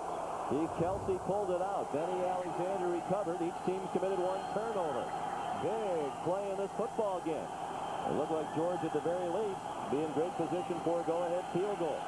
Bo Carroll in a tailback out to the 23. A pickup of 3. turnovers have been a big factor in the rivalry in this decade. You mentioned that Florida's won 8 of 9, the only exception the 97 victory for Georgia. But what you do with the turnovers is key. Yeah, you're right. I mean, the points off the turnovers is the key there. Georgia has not been able to capitalize on Florida's turnovers in this series, and they weren't able to earlier in the second half. Bo Carroll takes the toss. First down and more out across the 35-yard line. Orontis Grant back in the game after the foot injury. Made the tackle. Georgia coming with a lot of pressure from the open side of the field. This time they run toss sweep to the short side. Good job by Cooper Carlisle on his block. Good job by Aaron Kinney, the tight end, knocking Lucky out of the play. And good hard running by Bo Carroll. He did a good job of protecting that ball as Grant tried to rip it out. Alex Willis in motion. Jeff Harris goes with him. Carroll through a huge hole into Georgia territory and down to the 47-yard line. Dragged down by Larry Mann. 17 yards on that run. Carroll is injured. He picked up 12 yards on the previous play. Well, it looks like he went down funny. I thought there might have been a face mask call at the end of this play. Great blocking again on the left side. Good block right here as Carroll comes through. Now watch him kind of fall awkwardly to the ground. Larry Mann did have the face mask. Looked like his left ankle at the end of that play. Watch his left ankle kind of turn under. Yeah.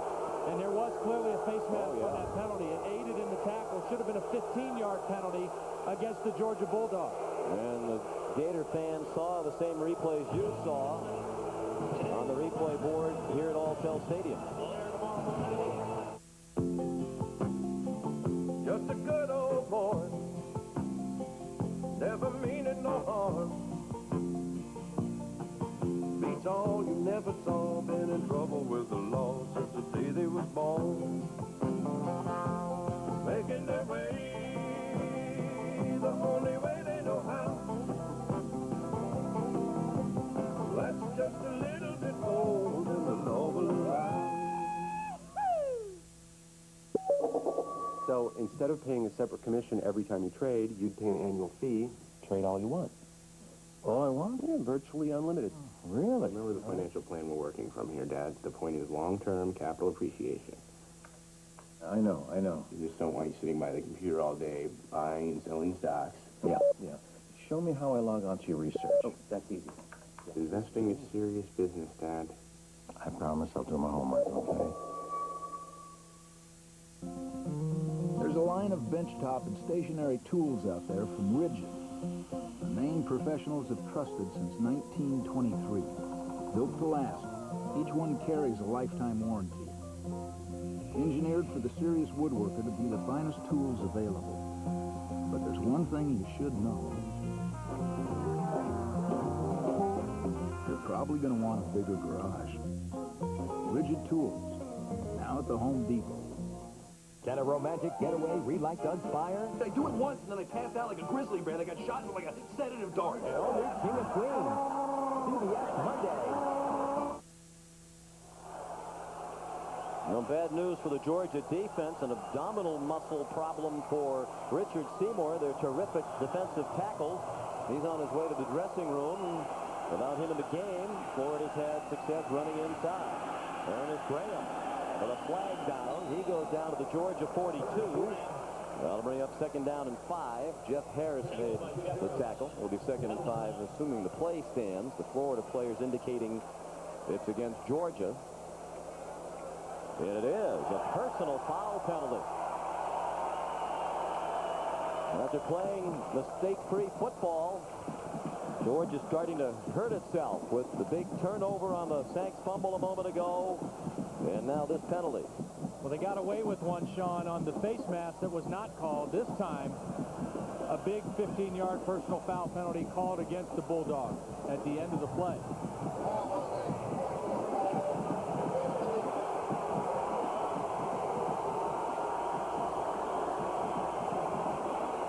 That was a little iffy. Yeah, well, I wonder if it's in direct correlation. Everybody in the stadium saw the face mask that was missed a moment ago. you're not suggesting the proverbial makeup. Might be inferring. From the 27, first and 10, Florida. It's been a scoreless second half. Each team had the lead in the first half. Johnson going deep for Travis Taylor. Jamie Henderson had the coverage. Sunday on 60 Minutes. Good grief. Charlie Brown, Linus Lucy, and Snoopy on 60 Minutes. When? Sunday. And Steve Croft draws a profile of the man who draws them. 60 Minutes, Sunday. Sean, I got a little trivia question for you. It's a pretty good one. The Gators here moving offensively. Two teams in the nation average over 300 yards passing and over 170 yards rushing. Florida is one of those two. Who's the other team this year? This year. Inside handoff. Ernest Graham lunging inside the 25. Down near the 23. Over 300 passing, over 170 rushing. Wow. Over 470 per game total offense. Can I get on my NCAA stats and look at them? No, I won't do that. Take a look at the comparisons between Quincy Carter and Doug Johnson. Clearly, Doug Johnson having the better of it. Quincy Carter really struggling throwing the football today. How about Oklahoma? Oregon State. Dennis Erickson and the Beavers. Having a great year under Dennis Erickson. Oklahoma now airing it out under the former assistant Bob Stoops from Florida. There's an interception by Jeff Harris. So critical turnovers on consecutive possessions by these two teams. Travis Taylor has not had a good day coming back from the ankle injury. He juggled it. Yep. It popped up into the arms of Jeff Harris, the senior, back in his hometown of Jacksonville, Florida, with a big interception. This ball went right through Travis Taylor's hands. He didn't get his head around till late, and the ball kind of snuck up on him, surprised him. And again, he's rusty. He hasn't been playing much. This is a timing-oriented pass offense. He was clearly not on the same page with Doug Johnson, and Jeff Harris was there to collect the football. And they did that defensively without their best player, Richard Seymour. Another huge play or stand by the Georgia defense. A change of turnovers. The one factor to change his field position, which gets worse for Georgia as Alex Brown buried Quincy Carter back in the 10. Alex Brown beat George Foster a couple plays ago. This time he went over the other freshman, John Stinchcomb, the right tackle. Coming right from here, John Stinchcomb, no match for the quickness and the speed of Alex Brown.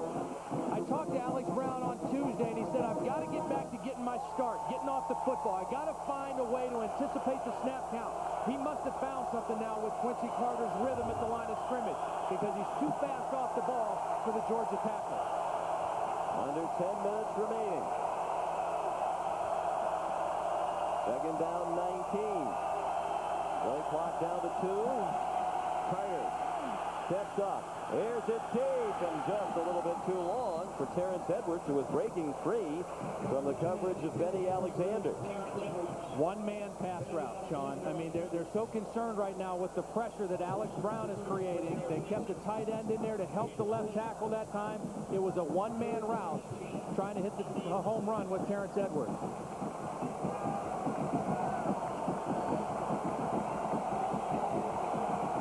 Credit the Florida defense. They got beat early in the game by some option, but they have really settled into this football game, and they have not given Quincy Carter anything offensively, running or throwing the football. Tough situation for a quarterback who has really struggled with his accuracy today. Third and 19, he zips one. Is that a catch? No. It bounced in to Jermaine Phillips. Would have been short of the first down anyway, but would have been better field position for the punt.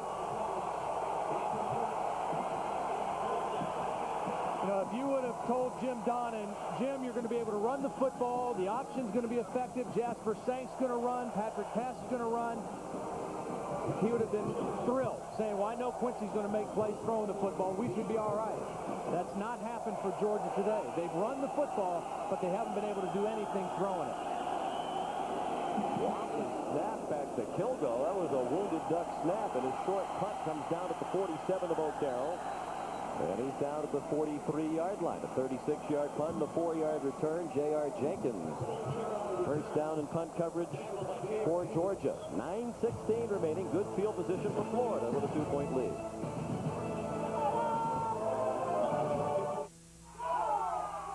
Hey, Mike, Chardonnay's a little long. You got it, brother. Go, go, go, go! What happened, man? I'm with Keyshawn again. I can't believe it. Hey, you dissing me in front of my boy, Keyshawn? What? You didn't even see the play. You need to get Web TV so you can pause the action before you make your little wine and cheese run. Bon appetit. I think he's being sarcastic. Thank you. You're welcome. Hey, man. How come every time I call you, you're on the phone?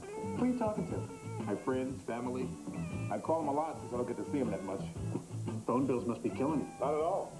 I dial 10-10-321. It's only 8 cents a minute for calls over 10 minutes. That's 50% off. And when you're talking with family and friends, you just know you're going to be on for a while. Sounds good. My wife's on the phone all the time with her sister. Hey, man. Am I ever going to get to shoot? Not when you're playing against me. Scientists announced today the discovery of a new element. They're calling it turbonium. El turbonio es único. The addition of turbonium to the periodic table of elements was its electrons traveling at a rate of speed. En la física cuántica. By practical applications of turbonium. Turbonium. Back to you, John. The Home Depot College Football on CBS is sponsored by Web TV, Fidelity Investment, the United States Army Reserve, and by Volkswagen.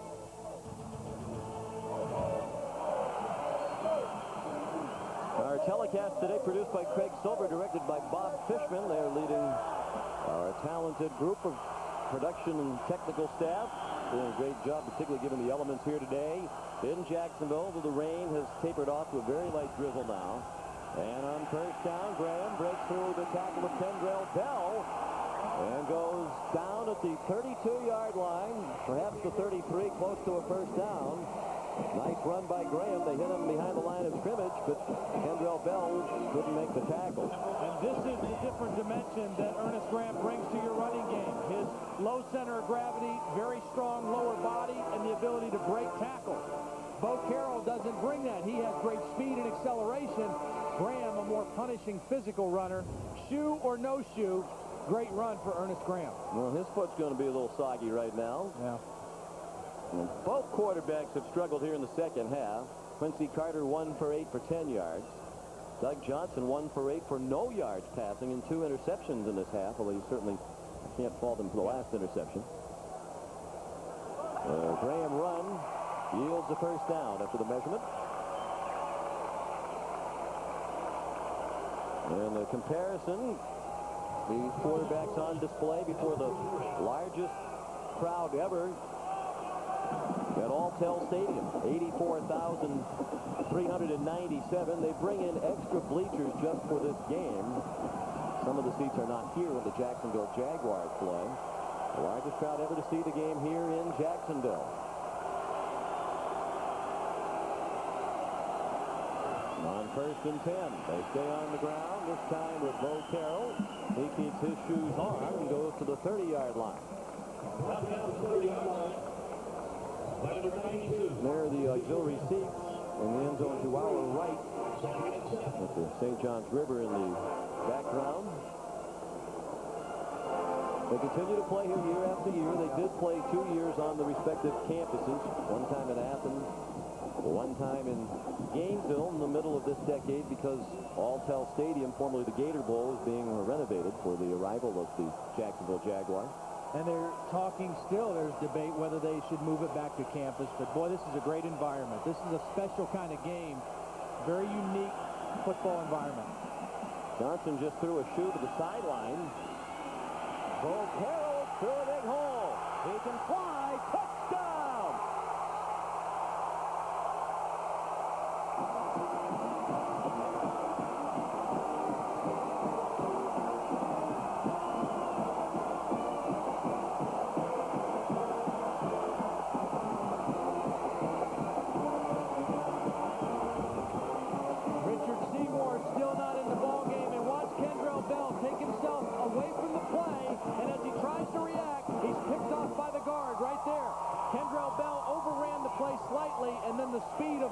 Carroll did the rest. They needed just 3 plays with the excellent field position. Bo Carroll now up to 113 yards rushing. And the Chandler extra point has given the Gators a 9-point lead. 23-14 with 7:43 left.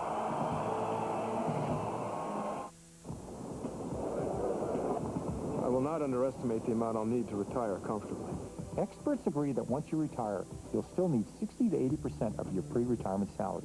Social Security or pensions won't even make up half of that. You need to determine where the rest of your retirement income will come from for the next 20 years or more. Fidelity Retirement Income Planning will help you determine how a rollover and other investments work toward your retirement goals. Call 1-800-FIDELITY or visit fidelity.com to learn more.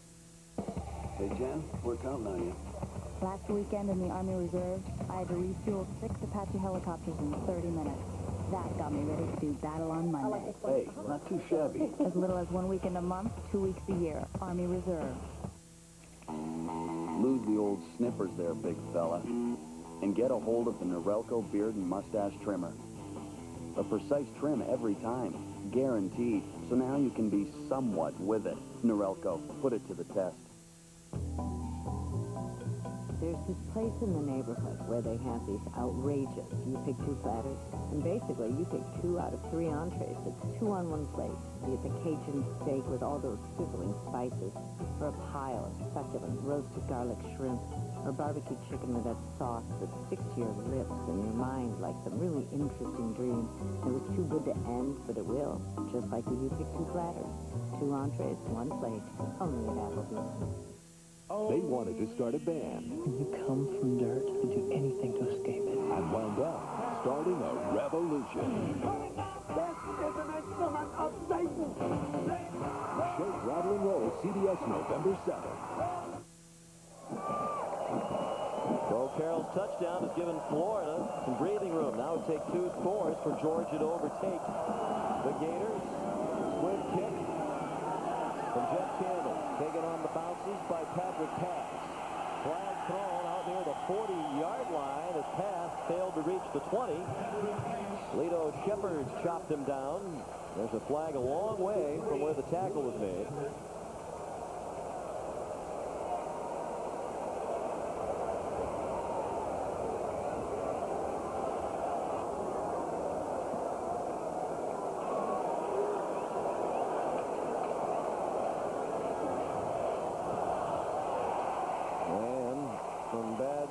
The news for the Bulldogs. Pass was back for that kickoff with Brett Milliken, who is our Rigid Tools Scholar Athlete of the game. Rigid Tools commitment to the investment in our future is shown today by donating $1,000 to the University of Georgia's General Scholarship Fund. Not only is Milliken an excellent student, but the junior from Lilburn, Georgia, is also a 2-time member of the SEC Good Works team for his outstanding service in the community and on his campus. A very nice young man and excellent student. And we congratulate him. Got a long touchdown pass last week in their win against Kentucky. Quincy Carter struggled throughout. Needs to find something here. Carries out to the 10. Just across the line of scrimmage. Teddy Sims, the junior from Belgrade, Florida, tripped him up. And again, the Florida defense is just, they've tightened down the screws. You know, I mean, you think that they wanted to make Georgia one-dimensional, only being able to throw the football. Well, they made them one-dimensional, being the running game has been the only thing that's been effective for Georgia. And they have really been able to come after Quincy Carter here now. And in fairness to Quincy, we talked about earlier, not a lot of other playmakers in the skill positions on this offense. Brown has another sack. The ball might have come loose. It did. Florida has the football at the 3-yard line. Buck Gurley recovered the fumble created by the hit by Alex Brown. Reminiscent of the Tennessee game, Alex Brown is in a groove. He's hobbling off now, but he has found something in the rhythm of the snap count, and he is beating everybody to the punch, whether it's the left tackle or the right tackle. That time, it was Stinchcomb again, the right tackle. He's getting off the ball quick. getting to the quarterback. And Quincy Carter is not an easy guy to sack unless you can get to him while he's still dropping back. And that's what Alex Brown has done here in the second half. Brown being tended to on the sideline. First and goal, Florida. Perhaps a chance to put it away. Already up by 9. Bo Carroll the one bag. Johnson with the option look, kicks it and scores himself.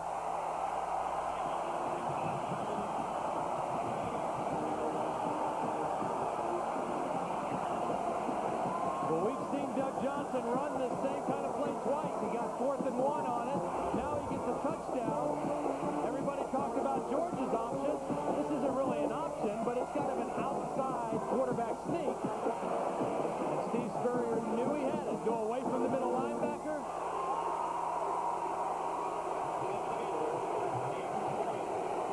Jim Donnan watching this game get away from him now. Chandler adds the extra point. Well, we talked for a while about how the game was going as Donnan would have wanted it, but all of a sudden the crucial mistakes popped into the equation.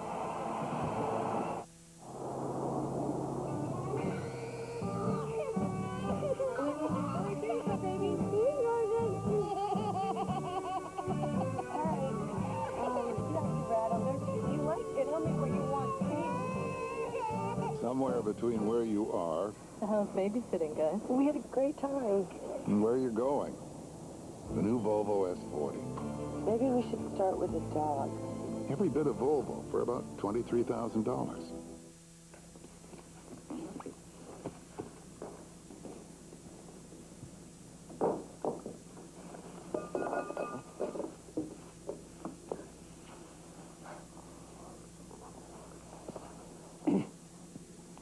So they're going to serve lunch later, huh? You know, that's what I heard. When you want insight that matters, get the insight of a CPA. CPAs never underestimate the value. Tonight on CBS, America's Night of Heroes is all new, beginning with Early Edition. Then when nuclear warheads show up on the black market, Sambo and Arsenio head deep undercover on an all-new martial law, followed by Chuck Norris and Walker, Texas Ranger. It's all new and it's all tonight on CBS. It was a very tight game. It's been broken open by Florida with plenty of help from the Georgia Bulldogs. 2 critical fumbles by Georgia here in the second half, the difference in the game. And now, Jeff Chandler to kick off. As soon as he puts the ball back on the tee.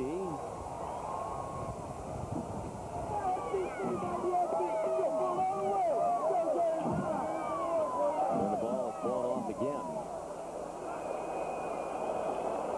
Breeze has been a factor throughout. It started raining early on. After a very pleasant morning and early afternoon here in Jacksonville. Tough day for the cameras. Our technicians doing a great job keeping most of the equipment up and running all day.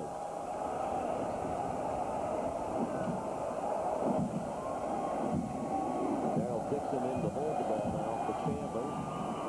A high, short kickoff. That can be dangerous. That's free on the ground. And what's the call? Out of bounds, I believe. The kickoff at the 20. Brett Milliken went diving after it. We told you a moment ago how smart he is as the rigid tool scholar athlete of the game. He knew the situation. He got on it quickly, and that ball did go out of bounds. I don't think this was intentionally done by Chandler. Just with the holder there, lost a little bit of the velocity of the distance on the kick, and Georgia very fortunate that Milligan made a heads-up play. They were not in position to recover that football.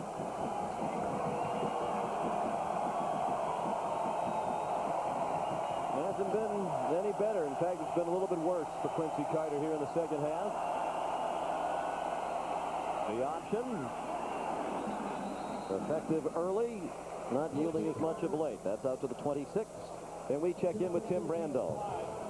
Sean, Todd's alma mater keeps winning games, the grunt games that most people have problems with. Rashard Casey made the big play here to Tony Stewart to break it open against the Illini. They still have to play Michigan and at Michigan State.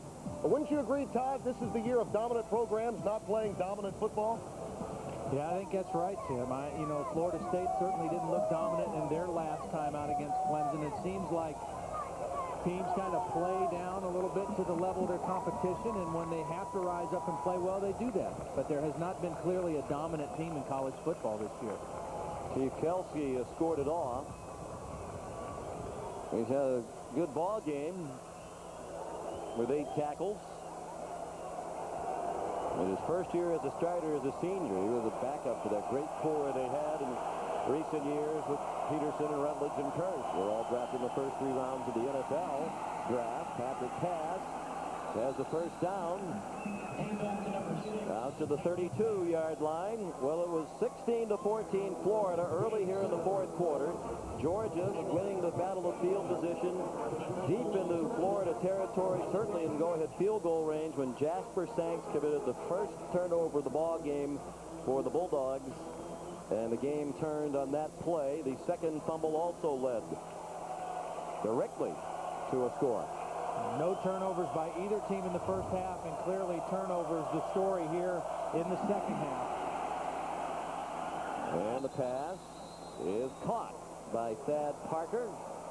Another first down out across the 43-yard line. It was also big, I think, Todd, when Jonas Jennings went out, because even though Alex Brown hasn't always been lined up across from Jennings' replacement, he has been much more of a factor no matter where he's been since Jennings went out. And in the first half, they dropped Alex Brown just as many times as they rushed him. But in the second half, John Hoke made a decision. We're going to make our best pass rusher make plays rushing the passer. We're not going to drop him anymore. And Alex Brown has had a field day here in the second half. Robert Arnaud has come in at running back. Number 30. Stays in the block for Carter. He throws an interception to Alex Brown. Well, when Alex shines, he really shines. He did it against Tennessee, then you didn't notice him very much in recent weeks, and here he is again, front and center. Well, this was a gift from Quincy Carter. Quincy was frustrated. It's been a frustrating day for him. And this is Alex right here, rushing the passer. He's actually blocked pretty well by Arnaud. But then Quincy, just frustrated, just threw the ball right into the traffic, right into the stomach of Alex Brown. You wonder where he was trying to go with that ball. He didn't like what he saw downfield, and again, you throw it away, you got to throw it away where nobody can catch it. Not right there.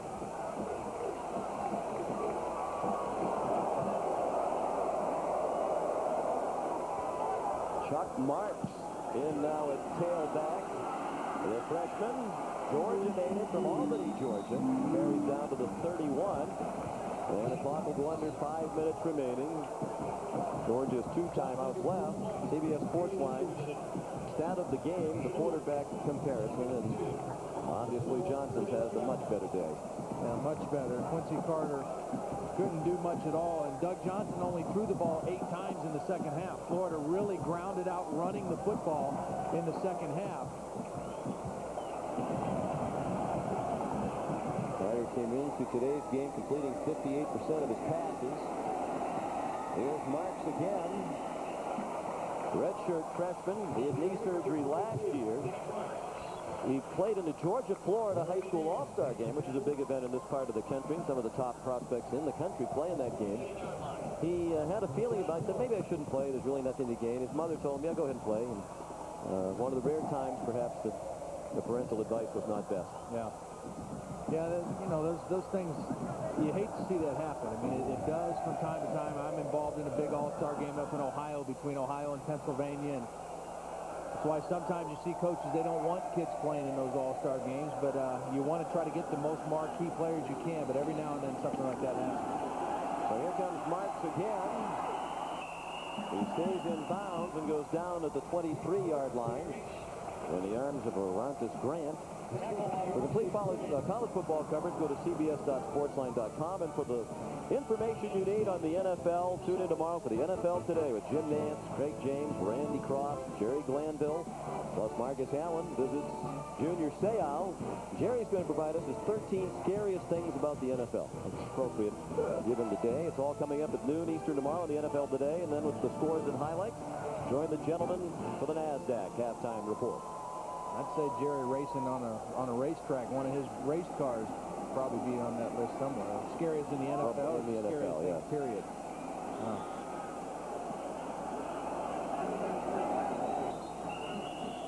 They're having a tough time for some reason getting the action restarted.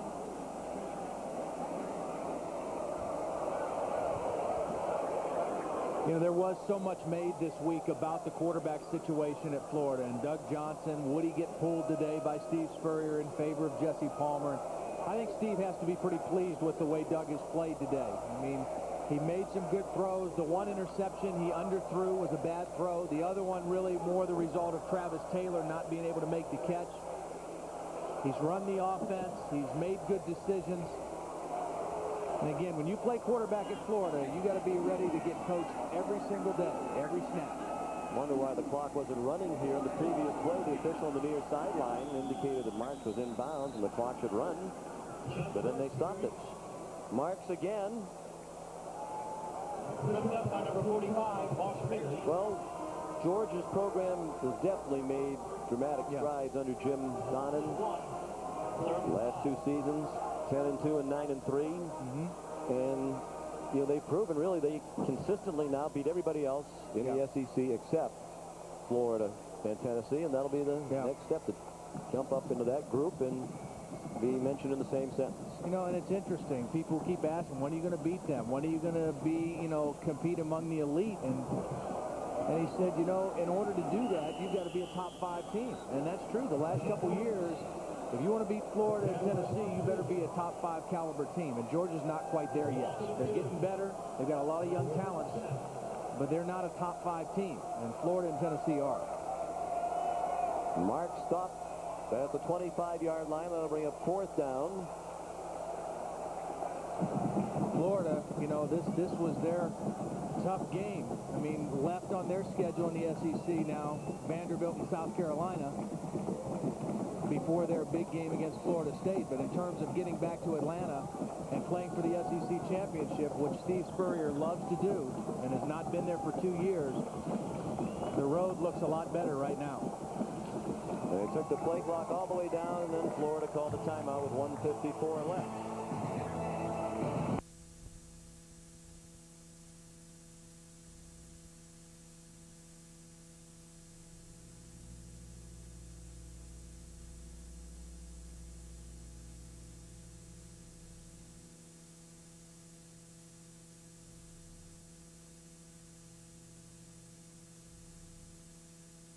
He's on the, he's trying to find a magic cure.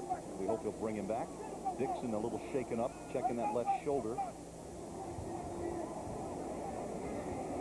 Dixon, the left guard out of Washington, D.C. You can tell a wide body at 6'3", 320 pounds, only a junior.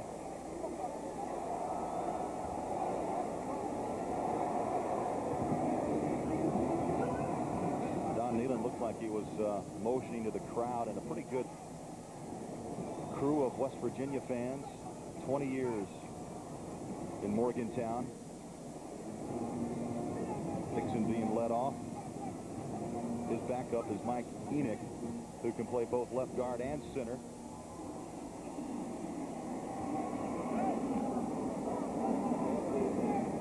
So the extra point now to come. Jay Taylor.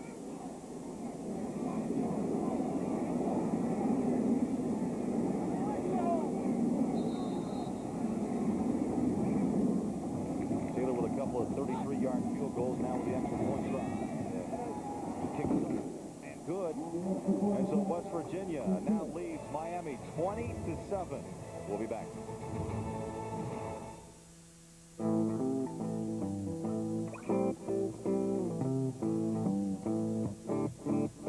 I want to build my portfolio on solid ground.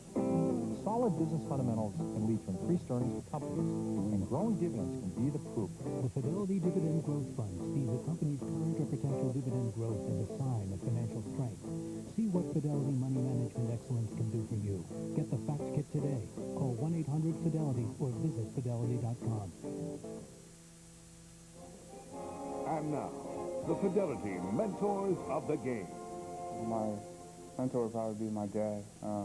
Because he taught me a lot. He just, you know, whenever I needed something and needed his help with sports, school, and just life, he would just be there for me. And he just never really pressured me into doing anything I didn't want to, and everybody wanted me to play football. and I played soccer for a long time, and he never pressured me at all, and I thank him for that, because now I knew that I wasn't going to get burnt out of football. Well, that was Jarrett Payton. He was asked to return back to Chicago on Wednesday night. He is not with the team. And Walter Payton, the great Hall of Famer, Chicago Bear running back, is suffering from a very rare liver disease, and we just want to send our best to his family and to Walter Payton. 20-7 here, West Virginia. And the kick falls into the hands of Andre King, and he is taken down around the 20-22 yard line, and a flag down. Was that Boo Sensabaugh? We'll get the call from Dennis Hennigan. Holding Miami.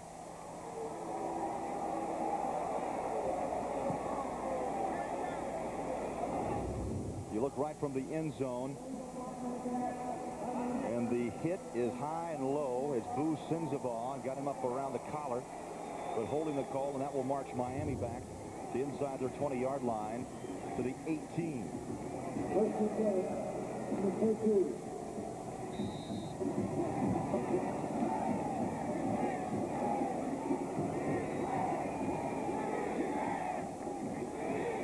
But Kenny Kelly, who's gone the distance with a sprained left ankle, trailing 20-7, takes some throws. Again, some high hitting going on out there as Will McPartland makes the catch, who had his first career touchdown last week against Boston College. Well, here's our Aflac trivia answer. The question being, which team did Miami share the national championship with back in 1991? And the answer, the Washington Huskies. Then my partner has one of those nice big #1 championship rings on his hand, but still trying to find a magical cure for that lost voice. The time his taste of shock has gone away. Kenny Kelly looking at 1st and 10. Fires the deep ball, has a man that's incomplete. Reggie Wayne was looking at a big play. Scooter Davis, at the last second, batted that ball away. Well, Tim Brando, help me out. Update from New York City. I've been known to fill in when possible, Craig. Cedric Washington here from a yard out for the touchdown for Boston College. Could be a wild one in Syracuse today. The Orangemen have added in a field goal to make it a 21-20 lead for BC in the third. Give our best wishes to Ed, will you?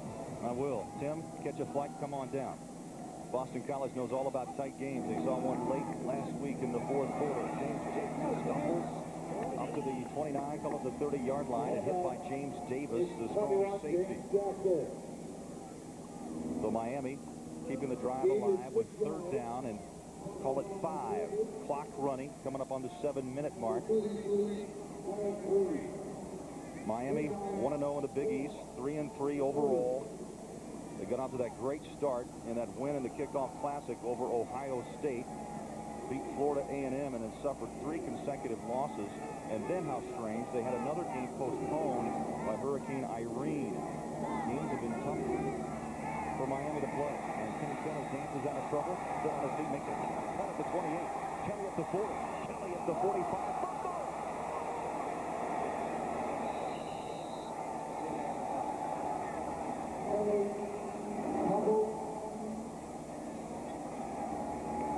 And they will unload the pile. You see one official try to dig down to see who has it. Scooter Davis actually hit Kelly, may have stripped the ball away. But if Kenny Kelly had any questions about what that ankle was about, he had some tremendous cuts, and Miami has the football. You look at Kelly as he stands up in that pocket, looks good downfield coverage by West Virginia, and right here he'll make a tremendous cut back as he plants and then falls forward. But the ball was stripped right there. Ball's on the deck. It looks like Daniel Bubba Franks, number 88, all 6'6", 260 pounds of him, was able to pull that ball in. So 1st down, Miami at the 38-yard line from the I formation. James Jackson dances his way through, flashes it, breaks the tackle, and down to the 45, but this one may be coming back. Boo Sensabaugh. on the tackle. But a flag down. And holding Miami. Bringing it back. Kenny Kelly, a second-round pick of the Tampa Bay Devil Rays. On the offense, 10-yard penalty for the spot of the foul. Repeat first down. 10-yard penalty tomorrow on CBS. San Diego, Kansas City. Most of you will see that at 1 o'clock Eastern. Some will see the 4:05 game. Check your local listings and in the NASDAQ halftime report. Jim Nance, Craig James, Randy Cross, and Jerry Glanville. And they'll be there for halftime of all those games right here on CBS. Keep them busy on another Sunday around the National Football League. 6:06 to go here at the Orange Bowl. West Virginia over Miami, 20-7. Two wide receivers. Kelly on first down. Over the middle. Franks, the one-hand catch by the tight end to the 44. Chris Edmonds made the hit, but how about the catch by Franks, who had a career-high 6 catches last week against Boston College. And many believe he could, if he decides to leave Miami, be one of the top 10 picks in the National Football League. And of course, as this is a battle of tight ends, did not want to be outdone by Beck, who's made a nice one-handed catch as well for West Virginia. Two of the best tight ends in Big East play. You've seen them right here today. Second down and 4 from the eye. James Jackson working behind the right tackle. First down, Miami at midfield. James Jackson just following the play of Bibla, his right guard, and Joaquin Gonzalez, the sophomore, who was the Big East Freshman of the Year a year ago. Barrett Green made the tackle. So another first down, Miami marching with 5 minutes left, third quarter. They've traded touchdowns here in the third quarter between West Virginia and Miami. Reggie Wayne lines up to the near side. On the rollout, short, the pass, and Kelly Canny wide open. Reggie Wayne. Bastine was back on coverage for West Virginia. Look at Kelly as he gets a quick chat on the sideline. Reggie Wayne. So he was the guy last week who caught the crucial 22-yard pass on 4th and 17, which allowed Andy Crossland to kick Miami to that great comeback over BC. This is the 8th play of the drive. From midfield, second down at 10. Kelly penalty, picked off. Bastine dives past the 40 up to the 37-yard line, but hold on. Flags are down. Bastine with his 4th interception of the season. And the officials huddle to discuss the flag.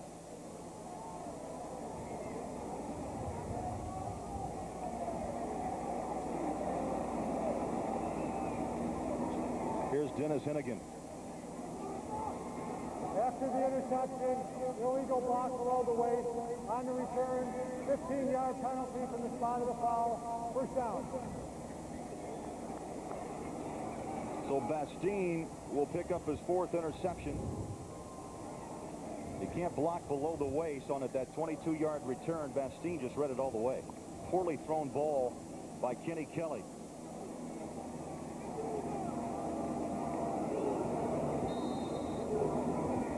Kelly frustrated because of a nice drive he was orchestrating. Now Bolger and West Virginia back on the ground trying to chew some clock. Rigo, the ball carrier, sharing some time with Coburn in the backfield. Leonard Myers made the stop. Rigo, interesting story, only a sophomore, has battled Coburn for that starting spot, but was the New Jersey Gatorade Player of the Year, and his senior season was tremendous, with 2,442 yards and, wow, 35 touchdowns. Second down, 4. Bolger, good protection, out of the pocket, still looking, fires and throws, intercepted. A ball he should have just taken down, now he's holding on to his calf. Mike Rum, who's been so active defensively for pulls down the interception, but Bulger is down.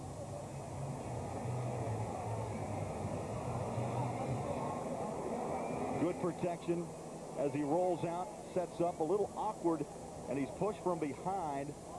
Rumpf with the interception, and we'll see how Bulger gets injured. Little push, and you're hoping maybe just a calf strain. Now they're looking over Mark Bulger. We'll give you an update when we come back to the Orange Bowl. I'm not going to let my retirement growth potential get lost in the excitement of a new job. Like the rest of our generation, my daughter Annie is likely to change her job 7 or 8 times. Unfortunately, many of today's job changers don't take control of their 401ks and actively manage those assets. Fidelity's Rollover Express is an easy way to take charge of your retirement plan savings with access to investment choices and funds with a history of solid performance. Just call 1-800-FIDELITY or visit fidelity.com.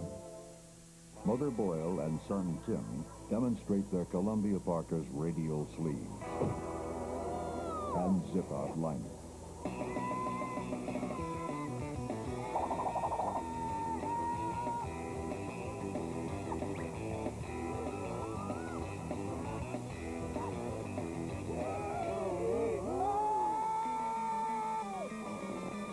The Columbia interchange system adapts to any outdoor situation.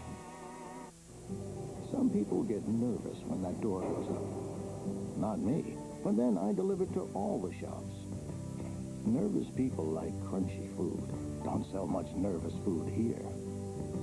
Goodwrench Good Time Savings means great deals, like tire rotation and balance for only $29.99 or less. It's a good time to see GM Goodwrench Service Plus. Good time savings? No wonder I don't sell any nervous food here. Who will be named the Sportsman of the Century? Sports Illustrated's 20th Century Sports Award, coming to CBS. And welcome back to the Home Depot College Football here on CBS. Third quarter, Don Nealon very interested in this one. 3:52 to go.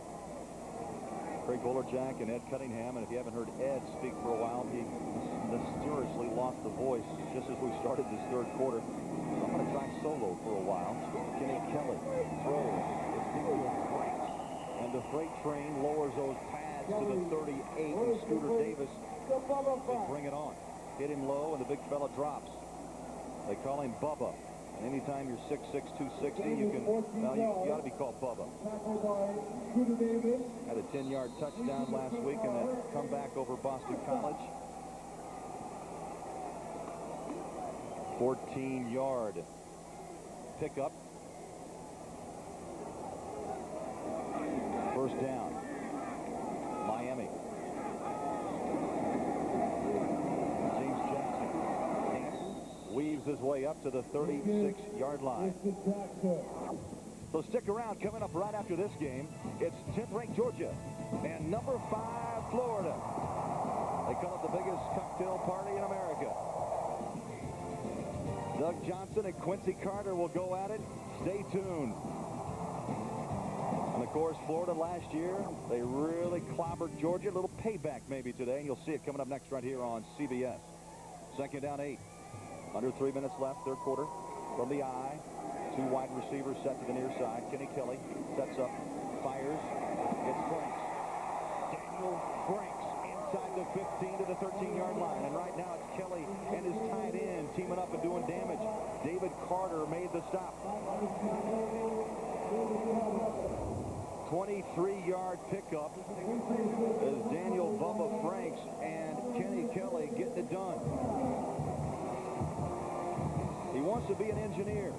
His big question, being only a junior and the NFL knocking on the door, will he or won't he? He says, you know what, I'm having fun. I'll think about it after the season. But yet, NFL scouts, as you can understand, really excited about what he can do. 2 catches, 37 yards this drive.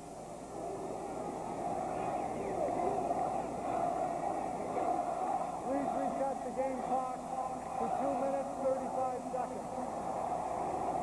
They want to reset the play clock. Well, Sunday on 60 Minutes, good grief. Charlie Brown, Linus, Lucy, and Snoopy. On 60 Minutes, when? Sunday, Steve Croft draws a profile of the man who draws them. Check this out. 60 Minutes, Sunday on CBS. I've been reading Charlie Brown since I can remember. 2:23, and the clock is ticking. First down, Miami. Jackson. And again, this is even his way. Tough yards, maybe 4, maybe 5, up to the 10. Greg Robinette. Clinton Portis, as I correct myself, number 28 with the carry. Portis, the freshman from Gainesville. As you look at Kenny Kelly, nice drive by the sophomore out of Tampa. Under 2 minutes remaining in this third quarter. Again from the eye, 2 wide receivers set to the near side. Not much. A yard to the 9. Sensabaugh on top of the pile. And Portis again, the ball carrier. Thurston was there also on the pile, number 48. We talked a lot about the West Virginia roster with 22 players being from the Florida area. Thurston's one of those from Miami. He told us last night, never played in the Orange